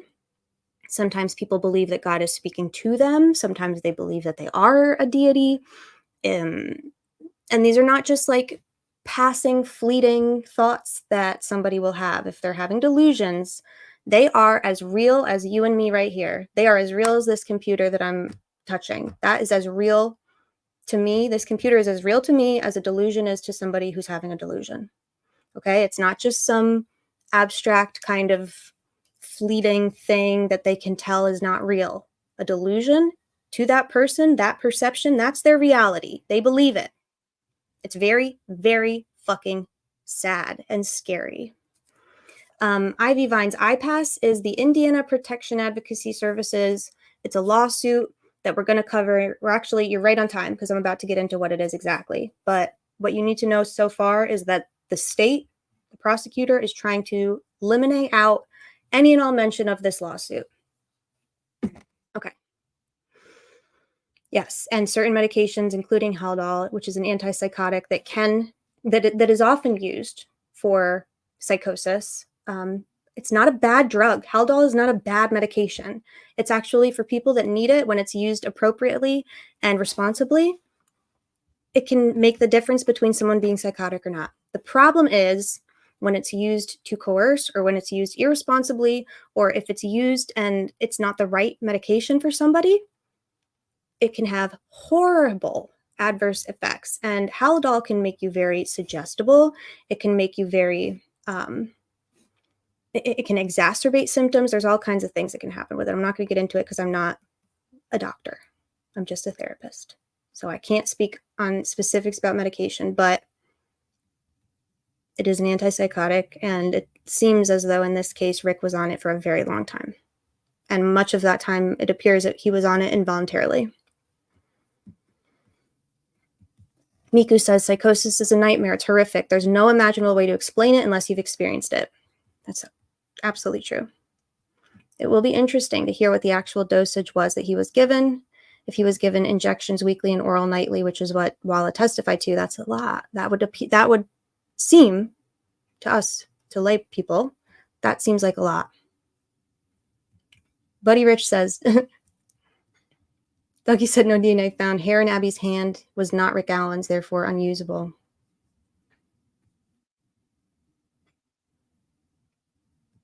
Yep. And then Harry Balls, welcome Harry Balls, glad you're here, says there's something called ICU delusion. My dad got it after 20 days laying in ICU. It's common and without meds. Yes, the human brain is a remarkable organ. It's resilient. It's incredible. It's hard to even conceptualize the remarkableness of the brain. However, it is very susceptible to injury like any other organ. And something, even without medication, even without sleep deprivation, even without, outside exacerbators, our environment, our situation, the conditions that we're in can be, yes, Estrella, I'm a social worker, but I'm not here in my official capacity. Don't come for me. I'm not. I know you would never, Estrella. But yes, even just languishing in ICU or being in isolation for an extended period of time, I mean, that can cause mental decline and psychological decline, 100%. Anyway, Mr. H says, I worked at Westville Correctional Unit where Rick Allen was first housed, and I've seen dudes on those meds all the time. They're straight zombies and they're out of their minds. Thank you, Mr. M, for sharing that with us. You're absolutely right. We heard Dr. Wallace say, and I'm going to share this link tree because you just made me think of, if anyone has something they want to share, they don't want to share publicly, or they want to get in touch with me, I put my link tree there. There's a contact form. You can fill it out. I don't think you have to include your phone number. It will ask you for an email. But just know that I won't ever share your info. I won't share your name. If you say that something's off the record, or if you say something is, you want it to remain private, cool beans. I try and check it regularly. Okay, I know I'm getting a little bit off track here, but this is just like so important. Hey, Sleuthy Goosey. Sleuthy, here's the link. If I know you're working, but if you have anything to add, we're just about to get into the IPAS settlement itself. Okay, so I just wanted to share that part about taking God into his heart. Stacey Diener really hung her entire argument at the hearings, at least for part of it, on how the state believes that Rick Allen started confessing because he had a spiritual awakening and he accepted God into his heart. Nope, this is a man who's delusional. He's having a religious delusion. Barbara McDonald says, Delphi defense says that hair found in Abby's hands do not belong to Richard Allen. And she says hairs found in Abby's hand do not belong to Richard Allen. Baldwin says, Rick Allen is an innocent man and the evidence will prove it. Moving right along. Shortly before March 24th, the defense is notified that the Carroll County Sheriff, Tony Liggett, has in fact declined their requests to move Allen out of the Department of Corrections and into Cass County Jail, despite there being no objection from the Cass County Sheriff or Mcleland at the time. Weird. Jessica says, no way they didn't IGG that hair. Cindy, I'm hearing that, I believe that this was not an animal hair, but we'll find out more soon, I'm sure. We know they did find some animal hair at the scene per the Ron Logan FBI authored search warrant, but this sounds like it's something else. This sounds like it's not evident animal, because if it were, it wouldn't be relevant. And I don't think that Andy Baldwin would be bringing it up during statements this early in the trial. I believe Bob Mata said it was human hair. Yeah, I mean, if they're talking about it today in the context of it not being Rick's, then it's a human hair. I mean, we can draw that conclusion. I feel pretty good drawing that conclusion. Bob says it's human.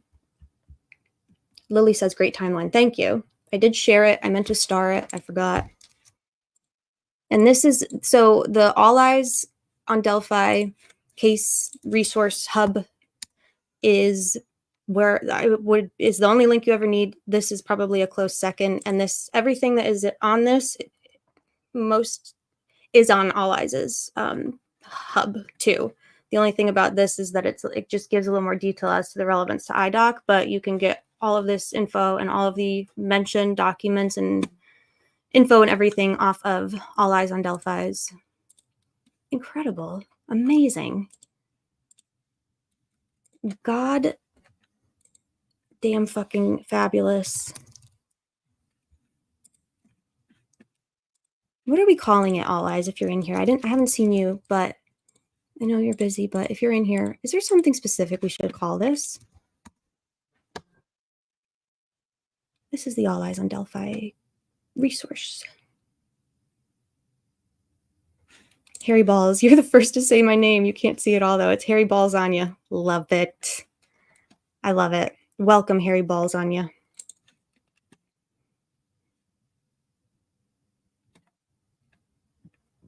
Cindy, I'm glad you're here too.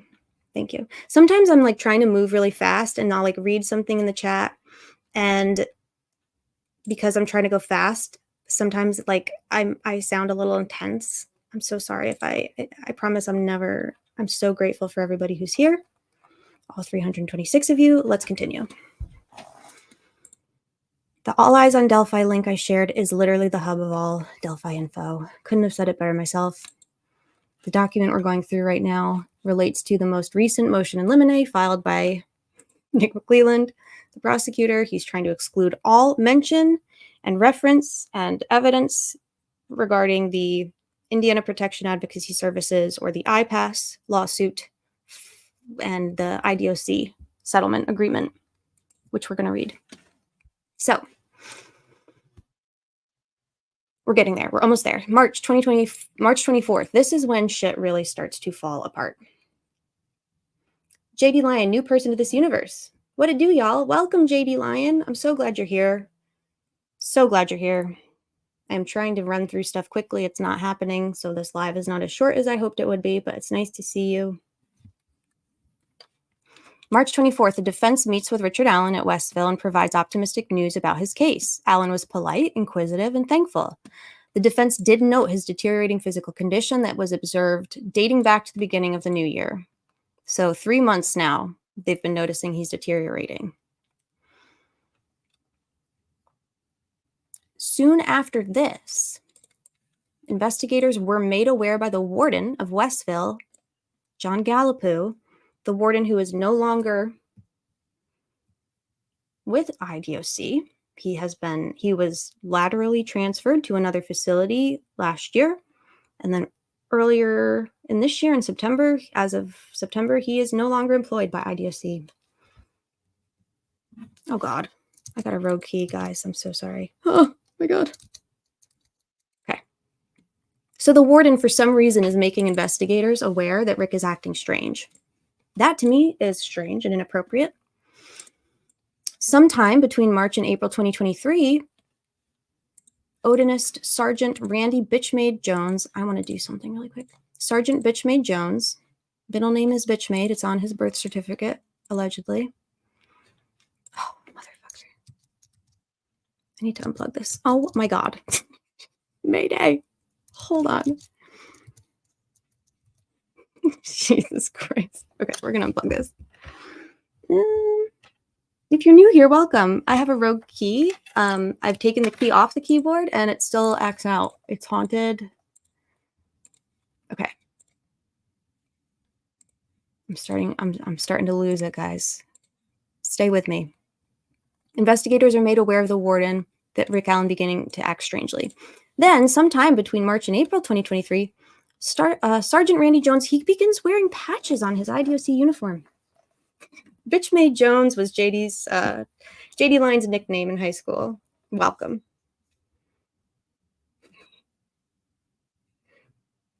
The hair had a root. Okay.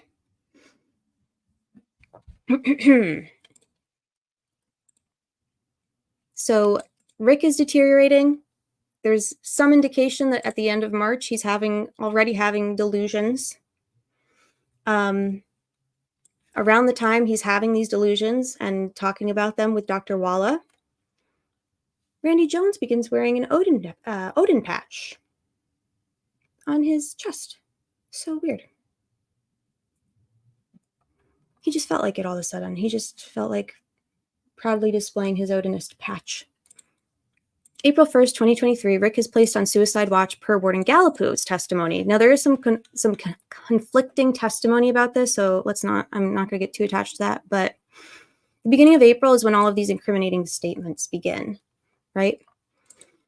But the incriminating statements begin right at the time when Rick is starting to deteriorate and experience psychosis. The wolf, I don't know if you can see, our community wolf is visiting me. He may need a walk. Say hi, Boone.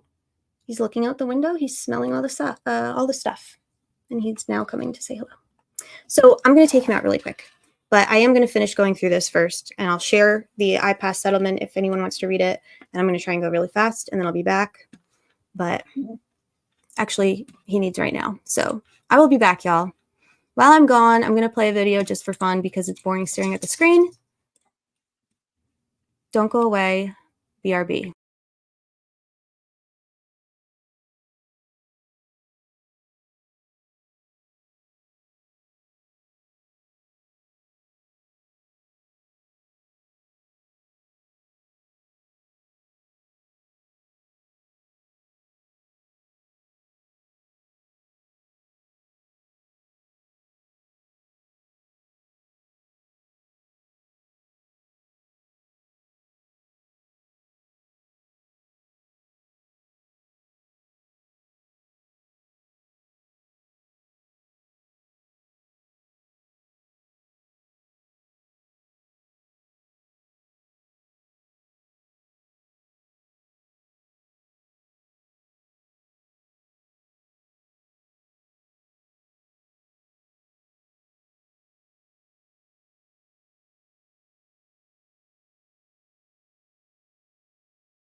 The sanctuary of Delphi is probably the most extraordinary of all ancient Greek sites.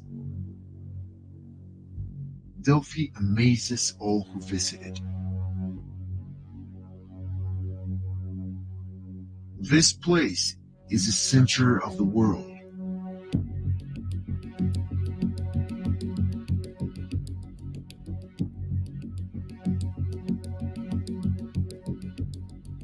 The ancient Greeks called it the Omphalos, which means the navel of the earth.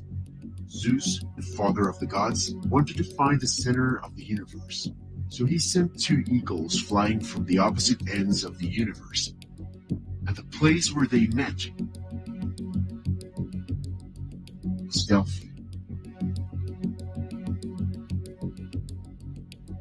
Welcome to Delphi, Indiana, where our storied past is fueling a stellar future.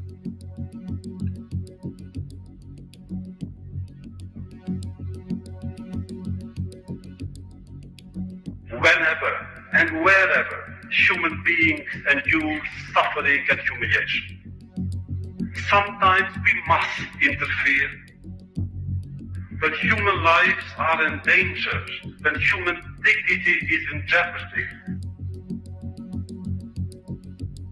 wherever men or women are persecuted, that place must, at that moment, become the center of the universe.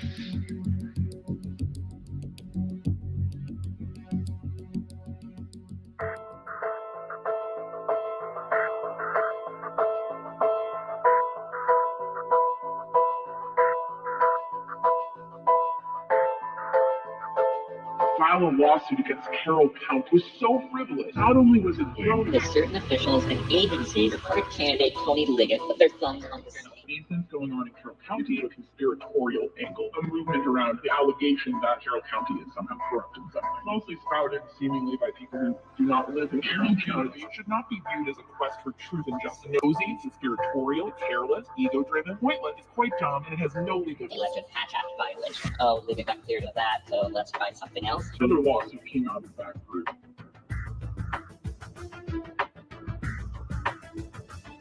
Federal lawsuit filed by a Carroll County Sheriff's deputy, Michael Thomas, claims he unsuccessfully ran against the sheriff's choice and spoke up early on about problems with the Delphi murders investigation, and now he's paying a price. Inside during the early days of the Delphi double murder investigation. He disagreed with the direction that case was taking. Picking up cost him. Now there's a federal lawsuit. Deputy Michael Thomas wanted to succeed his boss. Sheriff Tobe Lezen, deaths of 4 little girls in Florida and the murders of Abby Williams and Libby German continue to rock the community. Our county was hurt, and they're looking for someone to make the county better. That's why Thomas says he ran for sheriff in last May's primary. 3 days after the election, I was demoted back down to the road. Very first few weeks, double homicide, I wanted to bring experts in. Basically, they didn't like what I had to say. It kind of went downhill from there. I just felt like there were certain individuals within the command structure that didn't want to go in that direction. Thought there were aspects of the investigation that needed experts that the team had not sought. Thomas says his community is frustrated by a seeming lack of progress in solving the Delphi himself. Meetings that involved the current sheriff was having meetings with him, preparing him before the primary season. And if anybody don't believe that, you got something wrong. Mike, is there a question?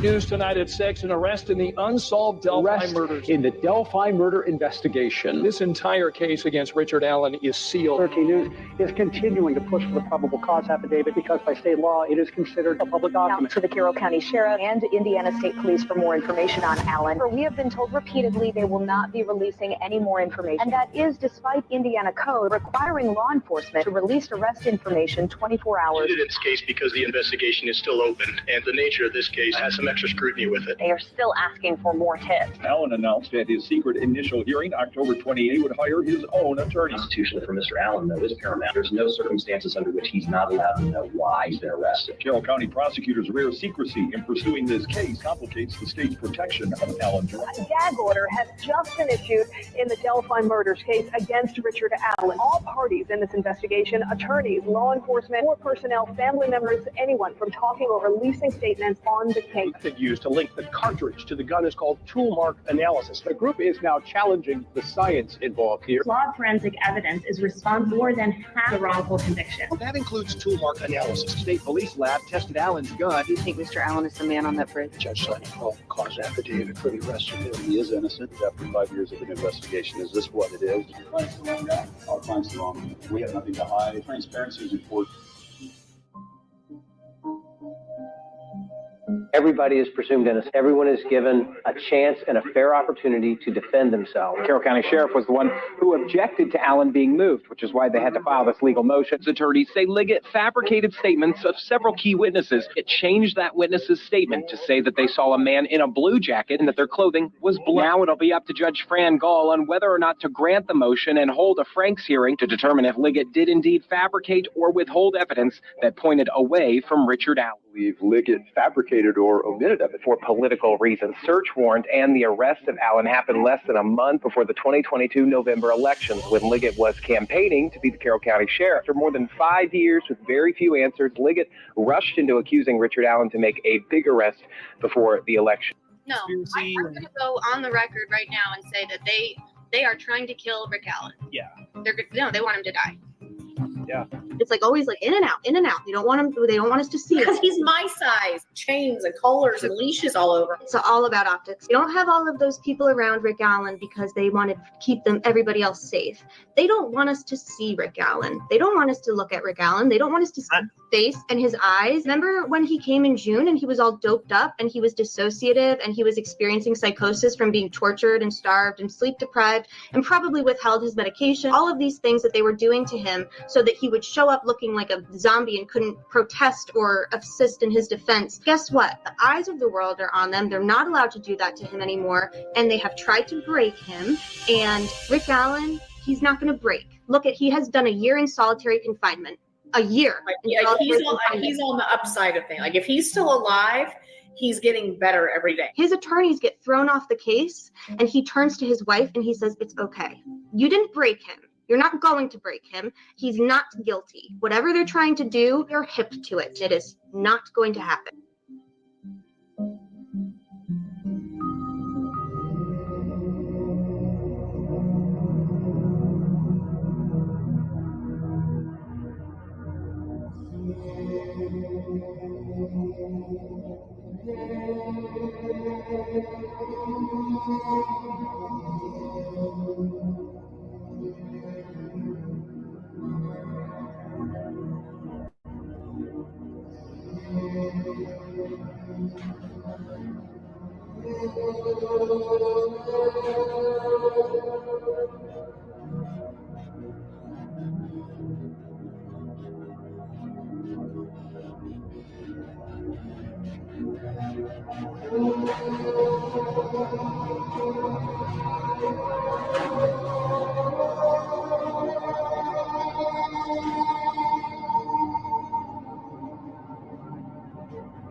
The murders of Abigail Williams and Liberty German were the result of hatred.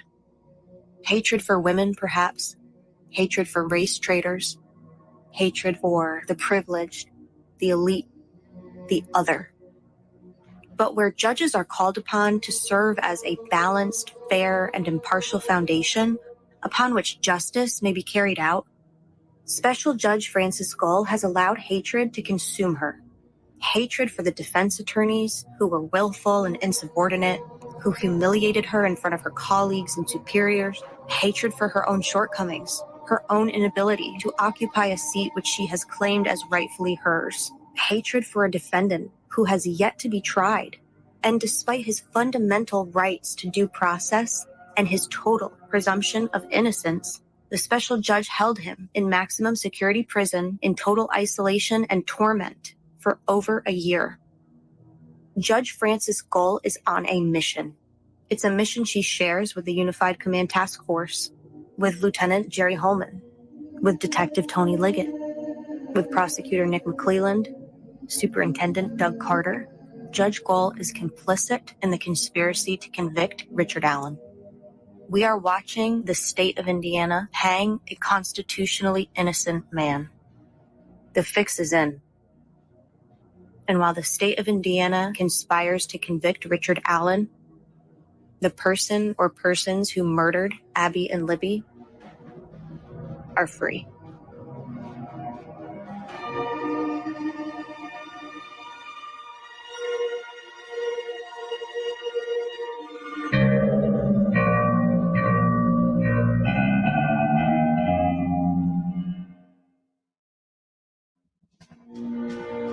What is corruption? It is dishonest or fraudulent behavior, usually perpetrated by those in a position of power or authority.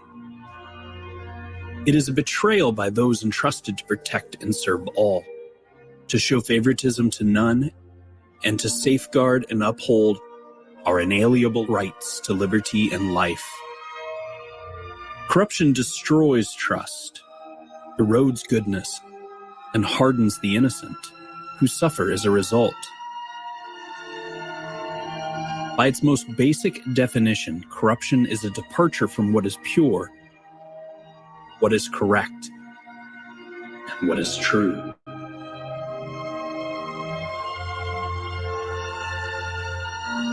In Fahrenheit 451, novelist Ray Bradbury wrote about what we leave behind when we leave this world.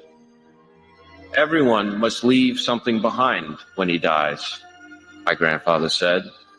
Something your hand touched some way so your soul has somewhere to go when you die. And when people look at that tree or that flower you planted, you are there. It doesn't matter much what you do, he said.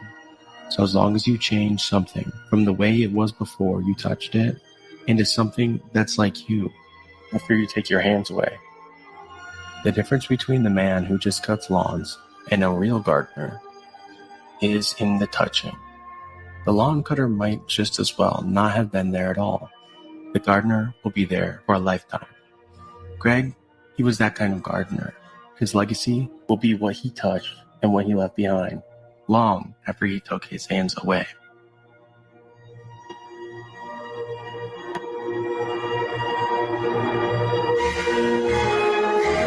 So when it comes to corruption, there can be no compromise. It must be exposed and rejected at every turn.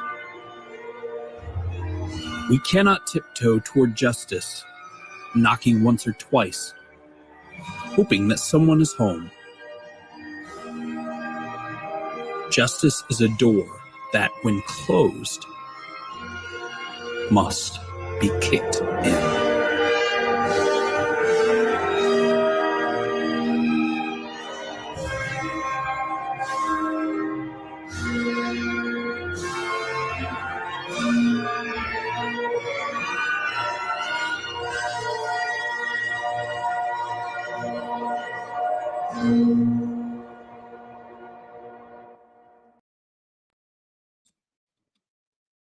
Boo.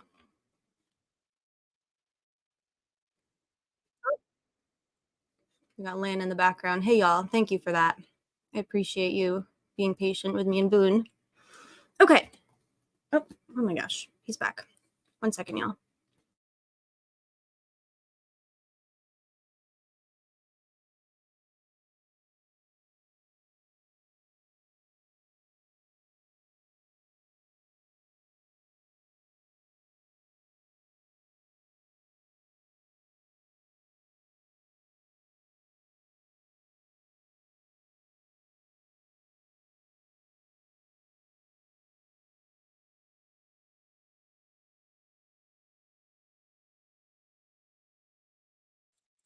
Okay, I want to go through this relatively fast because I do want to come back a little bit later if there's not 8 million people streaming, which there probably will be. And okay, that video, I just posted it last night. Thank you everyone for watching. If you hung out, please share it. It's not monetized. I just want people to see it. You know, I think it's important. So share it around. IPAS. Where did we leave off?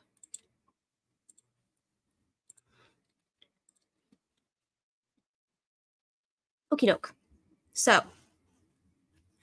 Rick is experiencing delusions. He's starting to make these weird, bizarre, incriminating statements, allegedly.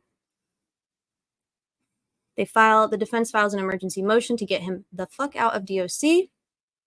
They say they've observed a steep decline in his demeanor and his ability to communicate, his ability to comprehend and assist in his defense.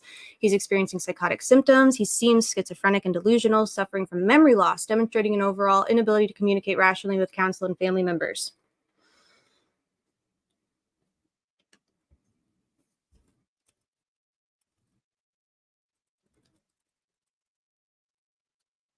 So April 6th, the prosecution meets with the warden. The allegations are false. Okay, well, there you have it. Even though we know they were not false. I'm going to go skip ahead a little bit.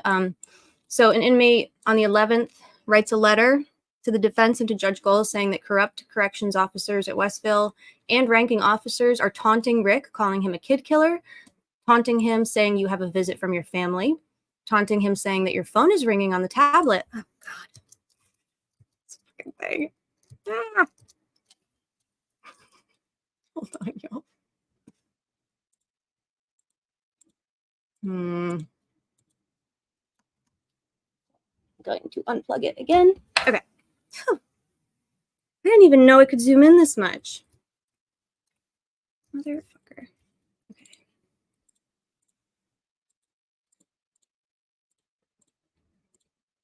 Y'all are very patient with me. My God. Okay.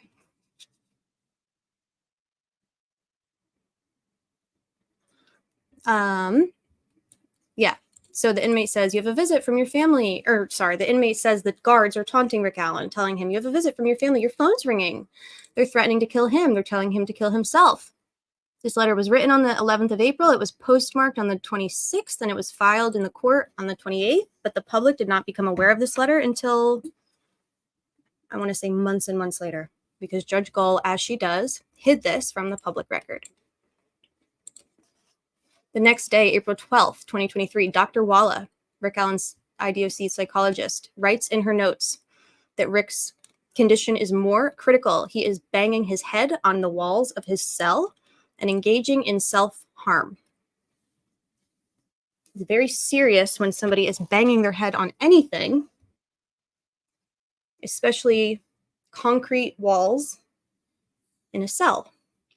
That is how you get concussions, permanent brain damage that can kill you. It's very serious. And people who are psychotic or experiencing psychosis or delusions, there's all kinds of things that could cause somebody to engage in this type of behavior if they are severely unwell.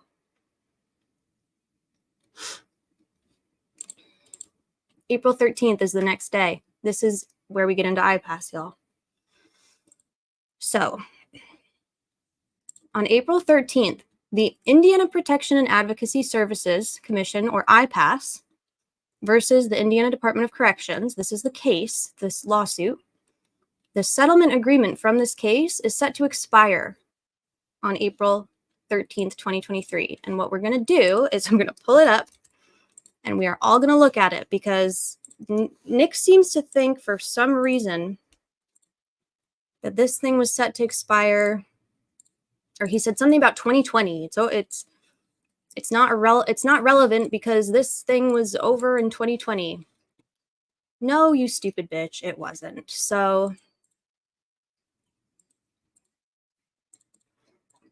am I sharing the right thing? Yes, I am. I'm also going to put this link in the chat for anyone who wants to save it or read it themselves.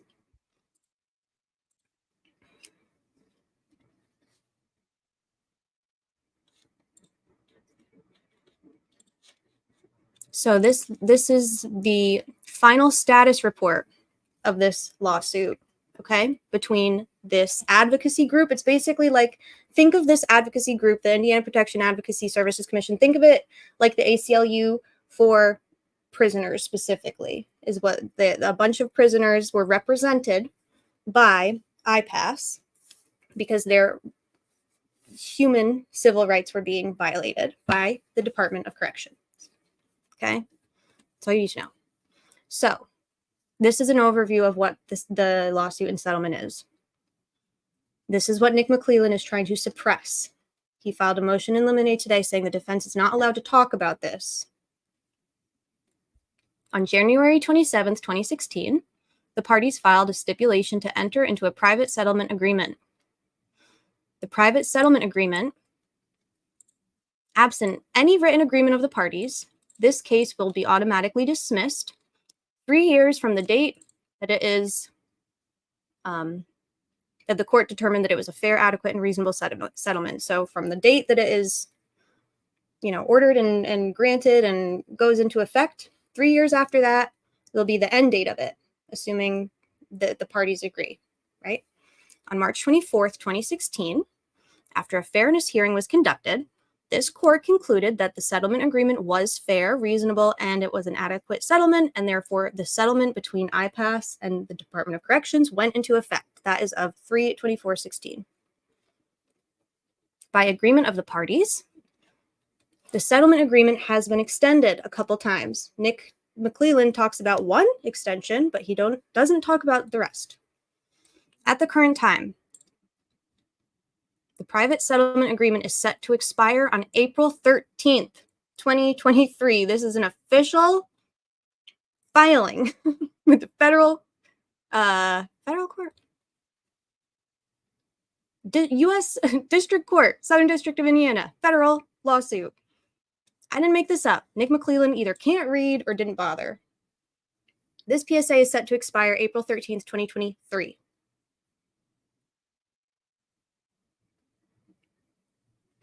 Counsel for the plaintiffs have recently toured the various mental health units that are currently being operated within DOC. They toured Newcastle, Pendleton, and Wabash, and the mental health units at Indiana Women's Prison. So these are the facilities specifically that I think most of the attention was on at the time. But this settlement agreement applies to every single DOC, IDOC facility. So it's not just these three. Westville is included. So personnel responsible for the mental health of DOC prisoners from both DOC and DOC's healthcare provider were present on the tours and were able to respond to inquiries from our counsel, plaintiff's counsel. Counsel for the plaintiffs have also been provided by DOC documents about the provision of services in the above mental health units and have had the opportunity during the tours to discuss the plans that the Department of Corrections has. Its current mental health provider to serve the Department of Corrections seriously mentally ill population. These plans include the possibility of constructing new units at the Indiana Women's Prison and at the Westville Correctional Facility to better serve seriously mentally ill prisoners and other DOC prisoners with special needs. Counsel for plaintiffs have also had the opportunity to discuss the expansion of mental health services to DOC prisoners. Department of Corrections has incorporated many of the substantive requirements of the settlement agreement into its healthcare services directives, including the requirement that seriously mentally ill prisoners, generally not be housed in restrictive housing for more than 30 days. And that patients in the mental health units must generally be offered the opportunity to participate in 10 hours of out-of-cell therapeutic programming each week. Unfortunately, the 10-hour-a-week standard's not being uniformly met in Pendleton because of staffing shortages, but DOC and its healthcare provider are attempting to address this problem. Healthcare provider equals Centurion. I don't know when this was filed, which I believe it was 2023. I think Centurion was still the provider. They may have had a different name, but that's the entity that they're talking about. This is important. While the plaintiffs, while the Indiana Protection Advocacy Services, while IPAS would prefer to maintain this agreement, to keep it in place, the defendant, DOC, thank you, DB. Yep, they change their name so often, don't they?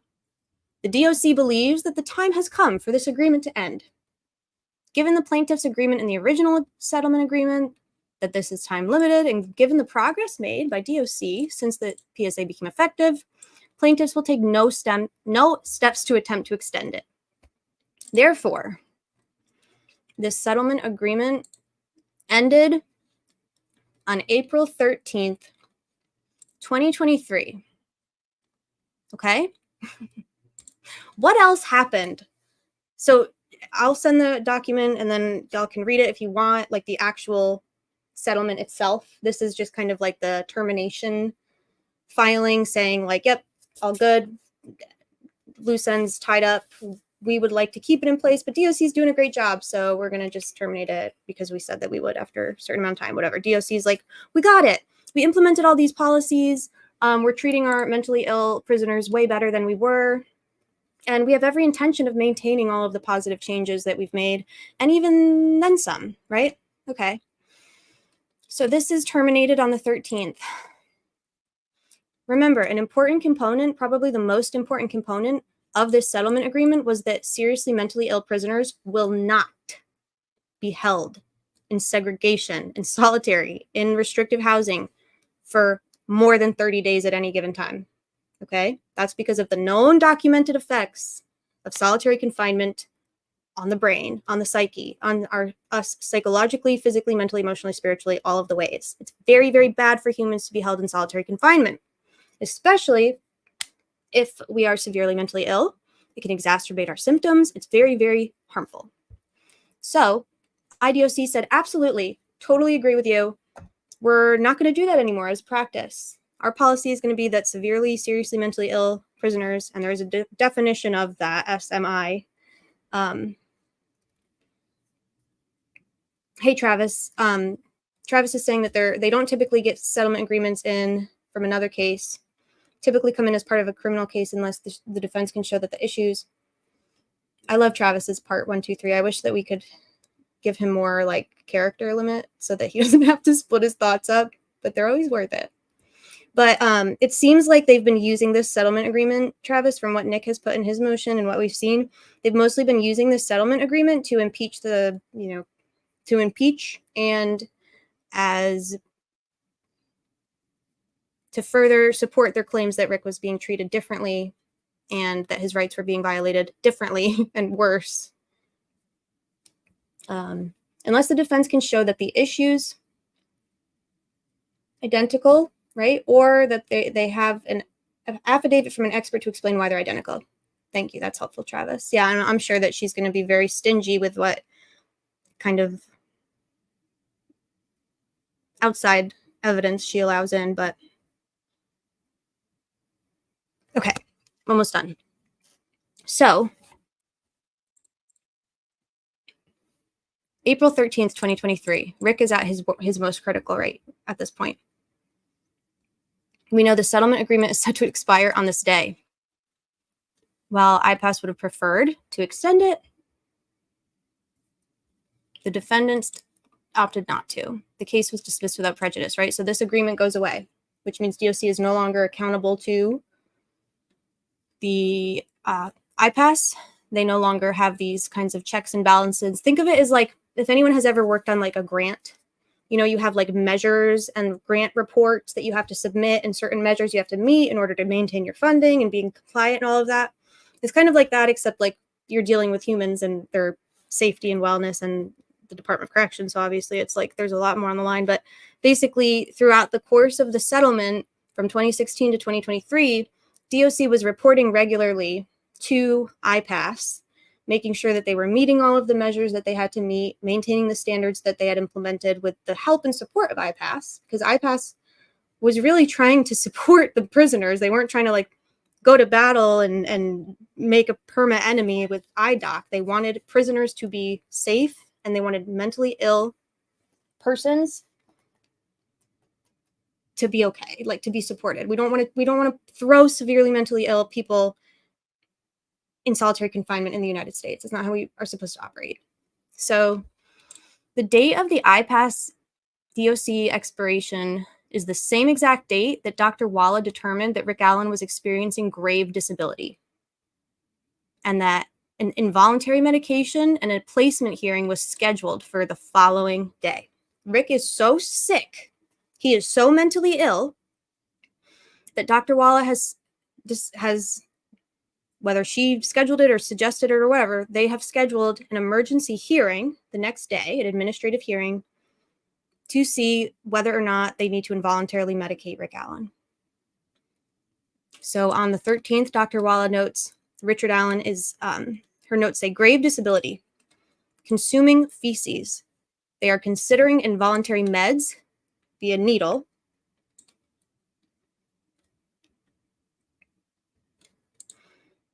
A hearing is scheduled. On the 14th, the day after the PSA expired, the hearing to determine whether or not Richard Allen needed involuntary medication, and the hearing that evaluated the appropriateness of his setting in DOC RHU, restrictive housing, solitary confinement. The details of this hearing are heavily sealed and protected, but we know that the outcome of that hearing, whatever happened within the walls of that hearing, the outcome was Richard Allen began receiving involuntary injections of Haldol, an antipsychotic medication. He was getting those, I believe, weekly, involuntary injections, and he was given oral Haldol nightly. That's a lot of antipsychotic medication. Actually, I'm going to take that back. I don't know how much that is, but we know that it was, as a result of this hearing, he was sick enough that he was getting involuntary medication. The burden to involuntarily medicate somebody through IV, through injection in a state facility when that person is not even a convicted prisoner. This is a pretrial defendant who hasn't even gone to trial yet, who hasn't even been convicted of a crime. He's being housed there for safekeeping, and they are involuntarily medicating him, injecting him with Haldol. I don't know if Brad and Andy were aware of this. I don't know if they were notified of the hearing beforehand, if they were given the opportunity to attend, because the DOC policies say that a prisoner has the right to have his counsel, his power of attorney, whomever, if they're too unwell to be like make decisions for themselves, they can have a healthcare proxy attorney, whatever. That person can be in the hearing. They have a right to an official report after the hearing, and they have the right to appeal whatever decision is made in that hearing. None of that fucking happened here. I don't know that Rick Allen's attorneys were or weren't notified. I have no idea. I'm not going to purport to know, but we know that this hearing was scheduled within 24 hours. And Nick Mcleland knew about this hearing on the morning of. Who told him? This is a very, very, very sensitive, confidential, HIPAA-protected hearing. This hearing is so protected that on July 31st of this year, when Dr. Walla testified for hours and hours on end in front of the judge, in front of the public, when Brad Rosie was questioning her, she was flanked with attorneys. And anytime they talked about, and I think Brad even referred to it as the hearing we're not allowed to talk about, anytime this hearing was even mentioned, objection, objection, objection, objection. Why? Why are they so nervous? Probably because the extent of the violation of HIPAA, probably ADA, certainly his civil rights, probably his Indiana. I'm sure that they are violating some Indiana codes. I don't know. They're absolutely violating DOC policy by everything that they're doing to Rick Allen during this period. And keep in mind, in the forefront of your mind as I'm ranting about this, Rick Allen is not even a convicted man. He is pre-trial, presumed innocent. He shouldn't fucking be there in the first place. They never had a hearing to put him there. He should not be there.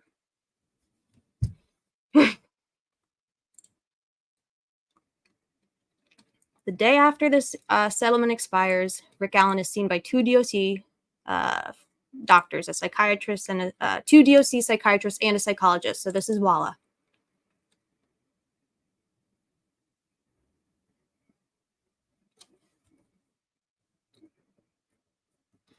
To assess the appropriateness of his setting and whether or not involuntary medication is needed.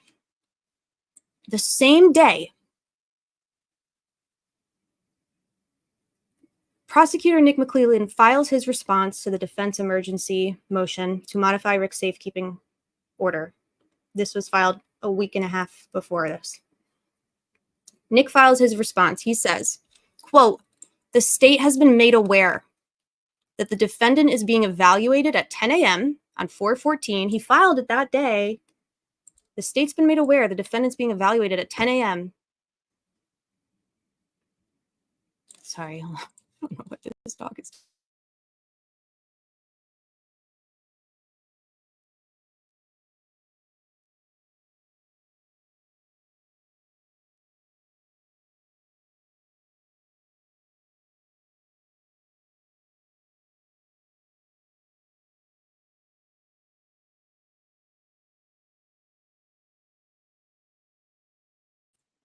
He killed a bug. Okay.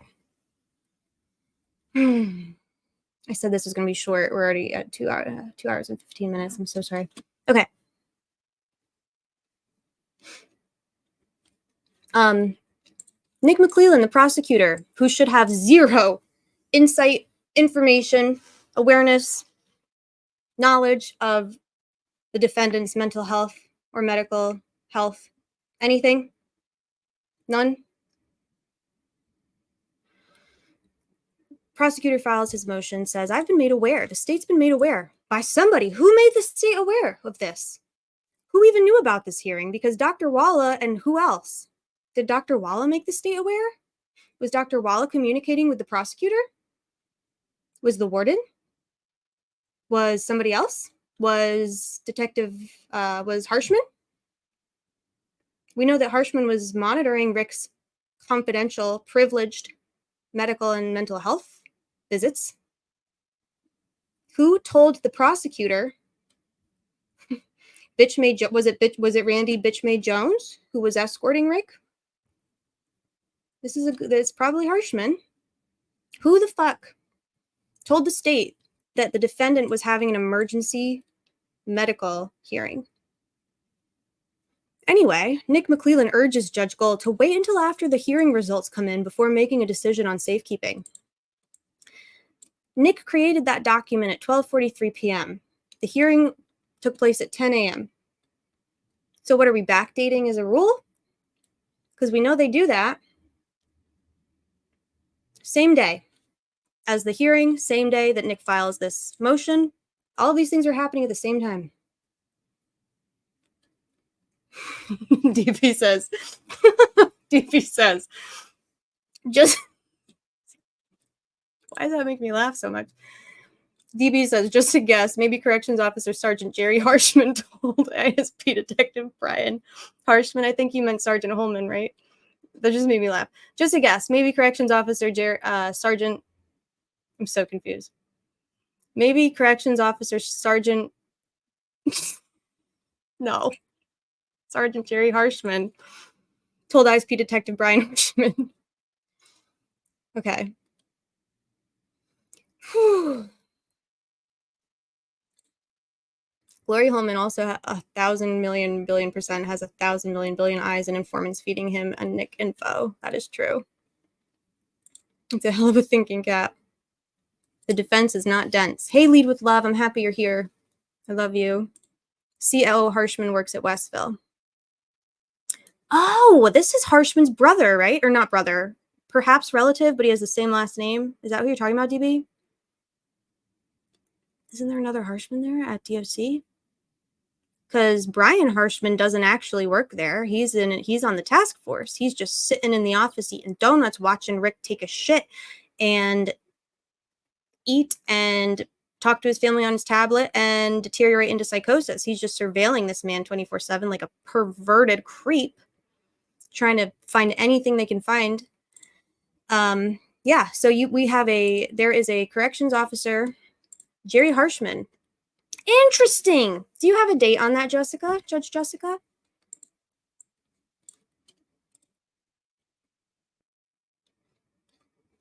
If not, that's okay. I unplugged my keyboard.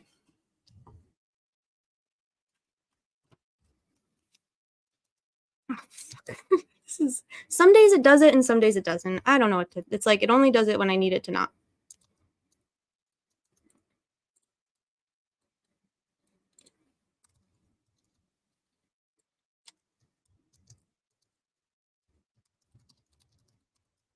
Okay, I'll wait, Jessica, but I'm going to just say sometime in April 2023,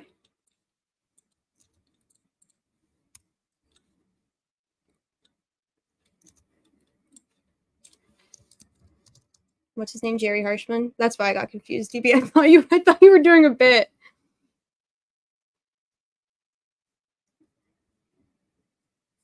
Jerry Harshman. There he is. Oh, how do I hide this? Can everyone see that? Westville Correctional Facility is proud to announce the promotion of Jerry Harshman to Sergeant. Sergeant Harshman started his career with the DOC in April 2023. You're right, DB. DB says, I don't do bits. He stated he was awarded the Rookie of the Quarter in September 2023. He became an FDO in December 2023. He's received a Key Contributor Award in April 2024. He explained that he has DOC in his blood. His mother worked non-custody for 30 years, and his grandmother and grandfather started working for Beatty Hospital and continued through the switch over to Westville. He's also a volunteer firefighter. Prior to DOC employment, he was a lieutenant on the fire department at Cleveland Cliffs Steel Mill in Burns Harbor. What he loves most about working for DOC are the opportunities to learn and grow. From learning on the job from other staff to the plethora of training opportunities, there's always something new to learn. Congratulations, Sergeant Harshman. Is he related to Detective Brian Harshman, who's sitting in the office in the control room surveilling Rick Allen? I don't know. Who knows? Lead with love. Totally with you, girlfriend. She says, I would never admit to having DOC blood. That's a hella weird thing to admit to. Thank you so much, Judge Jessica. Are they related? I don't know. I don't know, but we do know. Can you pull that down, DB? And then actually, I'll share it after the live for everybody if they want it. Thank you so much, sir. CO Jerry Harshman begins working at Westville Correctional Facility. DOC in his blood. Interesting. Whoever, I think that was you, DB, who said perhaps that's who told. I don't know. Yeah, could be. Could be. Someone told Nick something that Nick wasn't allowed to know. That seems to happen a lot in this case. Hey, True Seeker, good to see you. All right, the same day as the hearing, the same day Nick files a motion about the hearing that he's not supposed to know about, Judge Gull throws a hot potato at the Department of Corrections, and she issues a not my problem order, is what I like to call it. Judge Gull could have killed Rick Allen with this bullshit. Okay, I think that she knows that too, which is why she got him the fuck out of safekeeping in July and August. But on November 3rd, the judge of Carroll County, Benny Diener, at the request of the Carroll County Sheriff Tobe Lazenby, entered the following order. Now, this is the original safekeeping order that Lazenby, or safekeeping order that Diener issued. Accordingly, the court orders the sheriff of Carroll County to transfer Rick Allen to DOC by the commission, blah, blah, blah, for safekeeping. And then Judge Gull says, these types of orders are referred to as safekeeper orders. Thanks, Gull. She says, the Department of Correction has complied with this order. They sure have. Gull goes on to say, consistent with that order, oh my God, the safekeeper statute, consistent with that order and the Indiana safekeeper statute, DOC is authorized to move Richard Allen within DOC to accommodate his medical and physical needs pursuant to the medical directives by the DOC physician, psychiatrist, and psychologist. So basically, Judge Gull, with this non-directive order,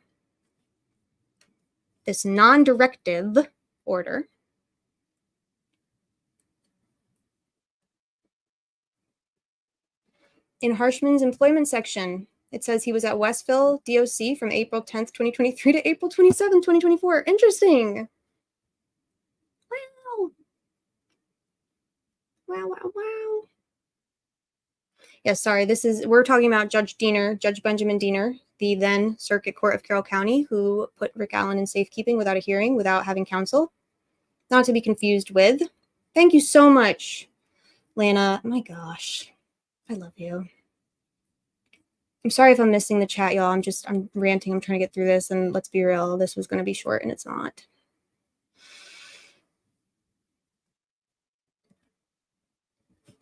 Judge Gull issues a non-order. Basically, her order says, you know what, DOC, you've complied with safekeeping. You can basically do what you want.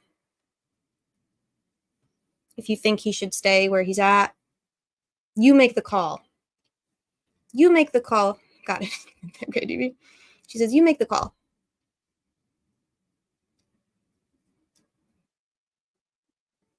Judge Gull has still not responded to the defense's emergency motion filed on April 5th.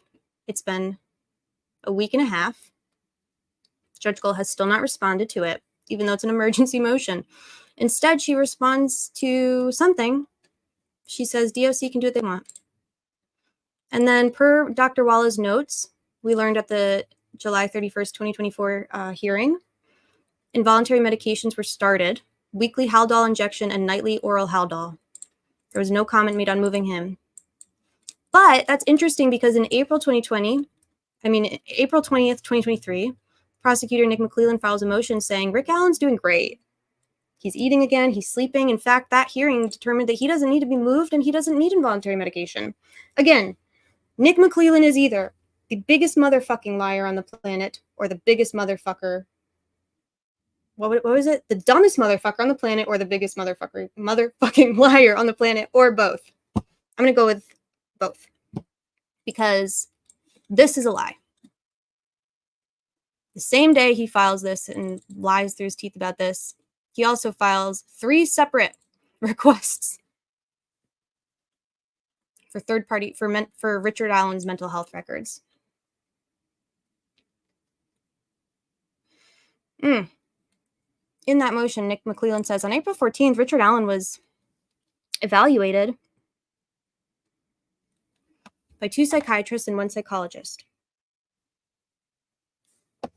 to discuss his turn in behavior and whether or not there's a need for involuntary meds. The panel would also discuss moving.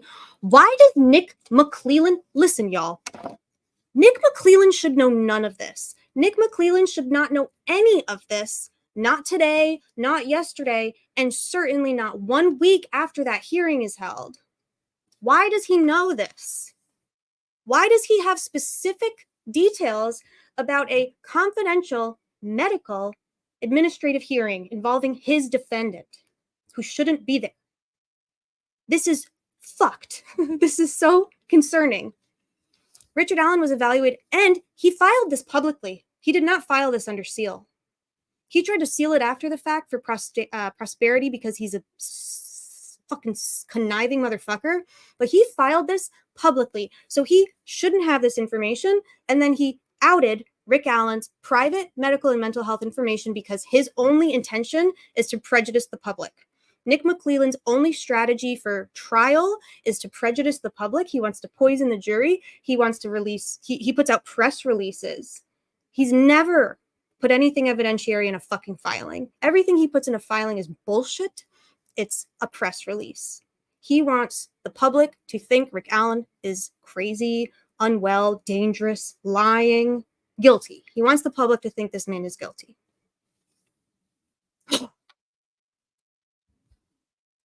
Sorry, Boone. I upset Boone.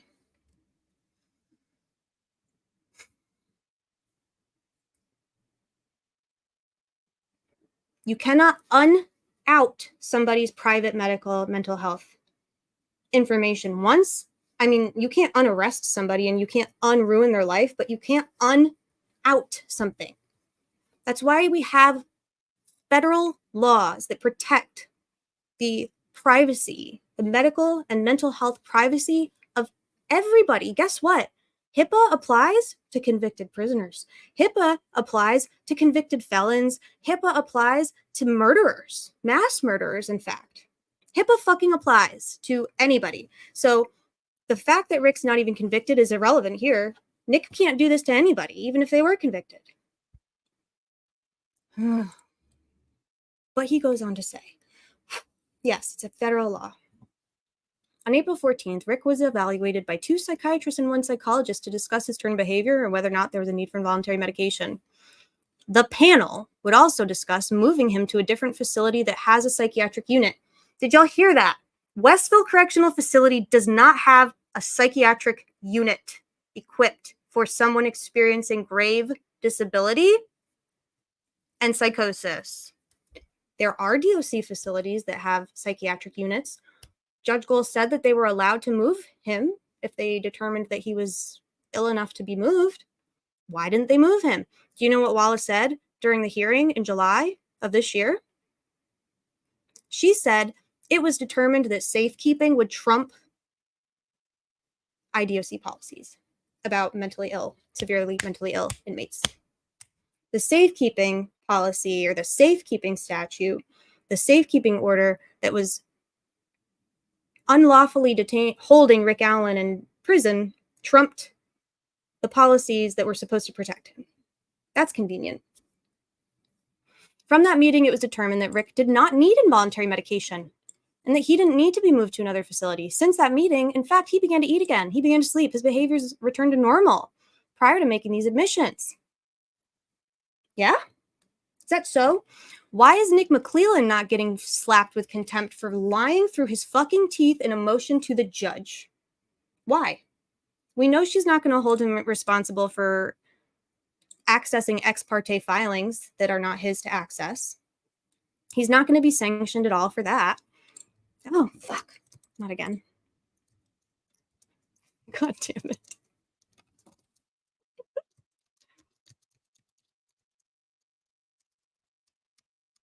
Where did I leave off, right?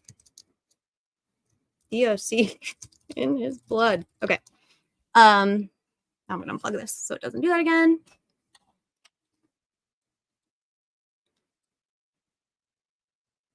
Yeah, they didn't move him. Who does? So Judge Gohl issued this order in April. They didn't move Rick for May, June, July, August, and October. 7 months. And they waited until he didn't even have attorneys to do it. So, but you're absolutely right. She did give them the, oh my God. God. You notice I just get more and more frantic as we get deeper into this. All right. What I think I might be done. I know, it's so bad. I need a new keyboard. Westville and Wabash both being WC is sus too. Mm-hmm.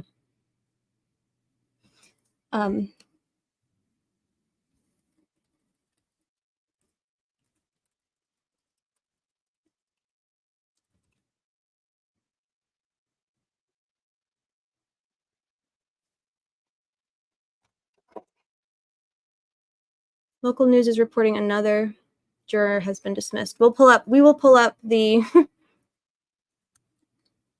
we're definitely going to pull up updates on jury selection, which is probably why most people are here right now, but okay, I'm about done with this. Okay, so Nick files this. We know nothing's going to happen. He lies. He says Rick's doing great. He's actually returned to normal. Is that true? Is that so? Weird, because according to Dr. Walla's notes, Dr. Walla being his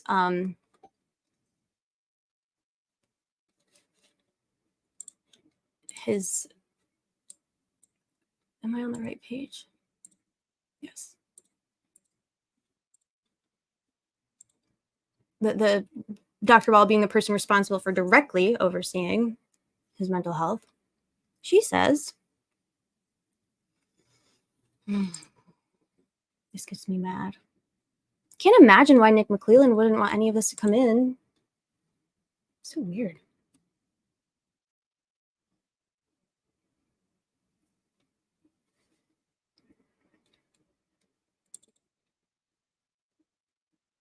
Here are Dr. Walla's notes. Judge Cole has decided we don't get to have a transcript of the public testimony that Dr. Walla gave at the public hearing that already occurred and concluded. But that's okay because we have Courtney Yellow Jacket's near verbatim notes. So fuck your bullshit, Gull. Here we go. So according to Nick, Rick's doing great. He's fine. He doesn't need voluntary meds. He doesn't need to be transferred. He's good. He's eating. He's sleeping. He's in much better spirits. He just needs to get those confessions off his chest. Because according to Dr. Walla and her notes,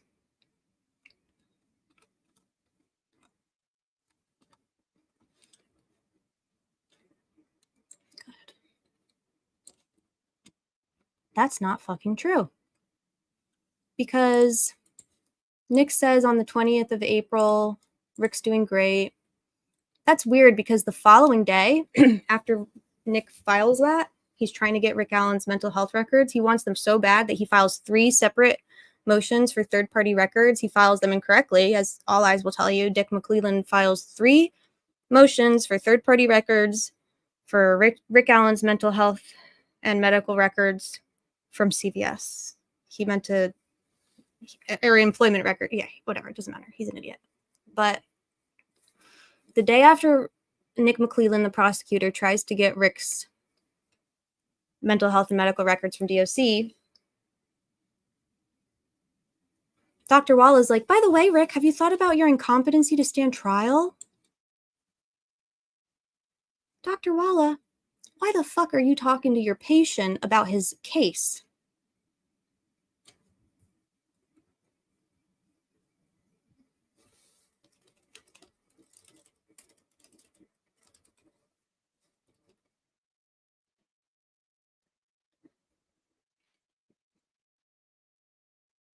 Why is Dr. Walla talking to Rick Allen about his criminal case? Why is Dr. Walla talking about how perhaps Dr. Walla, so she initiates a conversation with Rick Allen about incompetency to stand trial, although she acknowledges during the questioning by Rosie, although this was not my call. So are you talking to the prosecutor? Because you know there's something Judge Gold put in an order that basically says,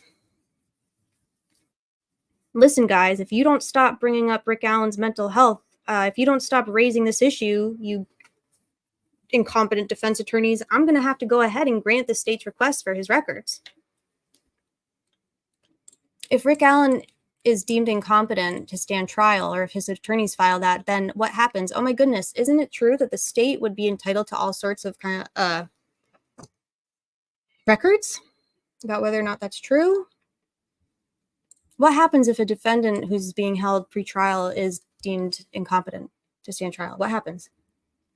This would be a good question for someone like Andrew or Lurley. So if anybody has an occasion to talk to them, and if this comes up, I'm going to try my best to watch their streams later tonight too.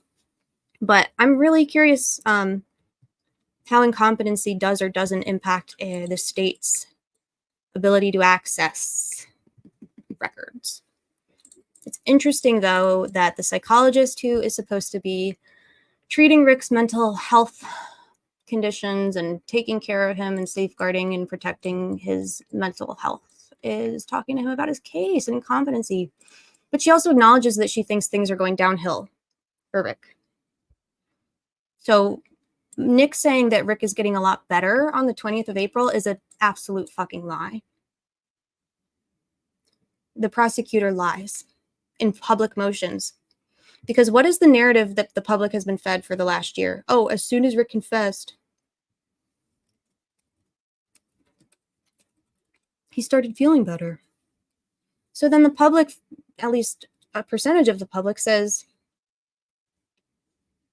once he got his evidence, then he started confessing and pretending to be psychotic. No, he wasn't even given his discovery at this point. That's a lie. They held on to his discovery for weeks. DB, thank you. He says, it's huge. If the defense raises incompetency, the state could get all of his mental health records to prepare and prove competency before trial. Red fucking flag. Nick was trying to provoke defense into making the argument that Rick was crazy by saying he was Rick's doing great. So Nick Mcleland knows that if he says Rick's doing good, so Nick's like, perhaps. I'm totally speculating based on nothing but my own opinion. Perhaps the prosecutor knew that if he were to say something outrageous, like Rick is doing great, after Judge Gull has already warned the defense, if you raise the issue of mental health again, I'm going to grant the state's request for mental health records. Perhaps the prosecutor was trying to provoke them to refute the claims and say he's not doing great. In fact, blah, blah, blah, blah, blah. I don't know. Wouldn't it be the slimiest thing the prosecutor has done? Judge Gold warned Rosie to stop saying he was getting tortured or she was going to turn all that shit over to the state. Right. No, you're absolutely right, DB. Thank you. You said it perfectly. And so, Michael raising the point about why didn't they file anything federally, blah, blah, blah. I mean, all of that's true. It's a good point, and I don't have the answer. But when we talked about safekeeping the other day, I just keep being reminded. I keep reminding myself that they were under constant threat and fear that Rick was going to die at any given moment. So anything that they say or do could piss off the judge, and all they're trying to do is get in front of her for a hearing to get Rick out of DOC. That was they weren't even litigating the case for these months. This was why this strategy of that the state employed, whether it was intentional or just convenient or just by happenstance, this strategy of coercing and basically instigating a mental health crisis in the defendant prevented his defense attorneys from defending him and litigating the fucking case for months because they were in constant hypervigilant, high stress crisis mode, trying to keep him alive, trying to crisis control the fact that they have an actively psychotic, very sick client that they don't have access to. They can't talk to him privately, and everything they do seems to just antagonize the judge and make it worse. So who's to say if they filed a federal lawsuit, who the fuck knows how the state or DOC would have retaliated against Rick? Like, all of those arguments are very legitimate, and maybe I'm totally, like, I'm like opining way outside my scope here because I'm not a lawyer, but if I were concerned that my client was going to die at any minute and the fucking fiber of his life was entirely in the hands of the judge, I would be really, really fucking worried about doing or saying anything that would antagonize her, since we know that Judge Gull is already a very unstable individual. That's my spiel. Did you want to say something, DB? You can if you want. I'm about done. When Nick was panic filing and provoking, the only alleged statements were according to Harshman and Walla. Nick was trying to get her notes. The calls weren't actual confessions. Yep. Barbara McDonald tweeted the defense has such strands of hair, not just a hair. Yep, I saw that too. Actually, let me pull it up. So that sucks, right, y'all? Why might Nick want IPAS to be suppressed entirely? I don't know.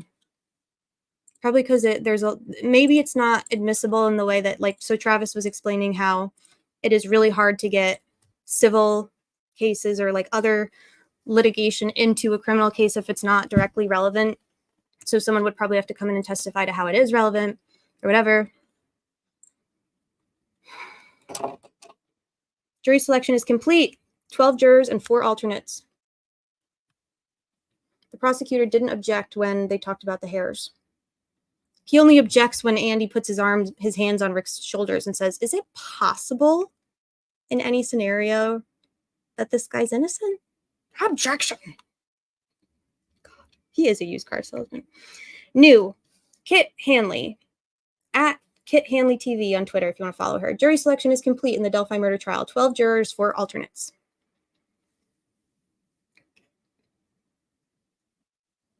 Jurors will be sequestered for about a month. Opening statements are scheduled to begin on Friday when the proceedings shift to Carroll County. Our team will be there. Barbara says, Delphi defense says that hairs found in Abby's hand do not belong to Richard Allen. Andrew Baldwin says Rick Allen's innocent. Rick Allen is an innocent man. The evidence will prove it. And then a Twitter user says, come trial, will this really get in? I hope so, but Judge Gold has given me plenty of reason to doubt. And Barbara said the prosecutor did not object when this was said, so it seems likely it will be allowed. Hey, DB. Whose hair is that? I know who it ain't. Whose hair is that? I don't know. Who are you?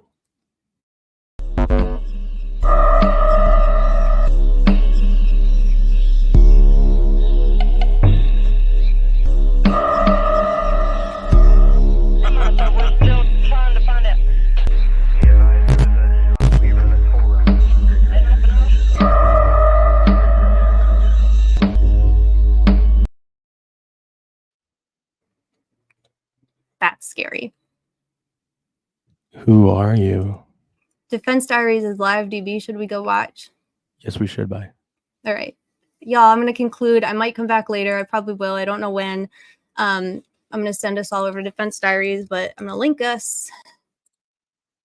Thank you all for hanging out for 2 hours and 48 minutes, even though I said this was going to be short. Oops. Ah. Everybody go watch Bob. Here he is. Love you. Bye.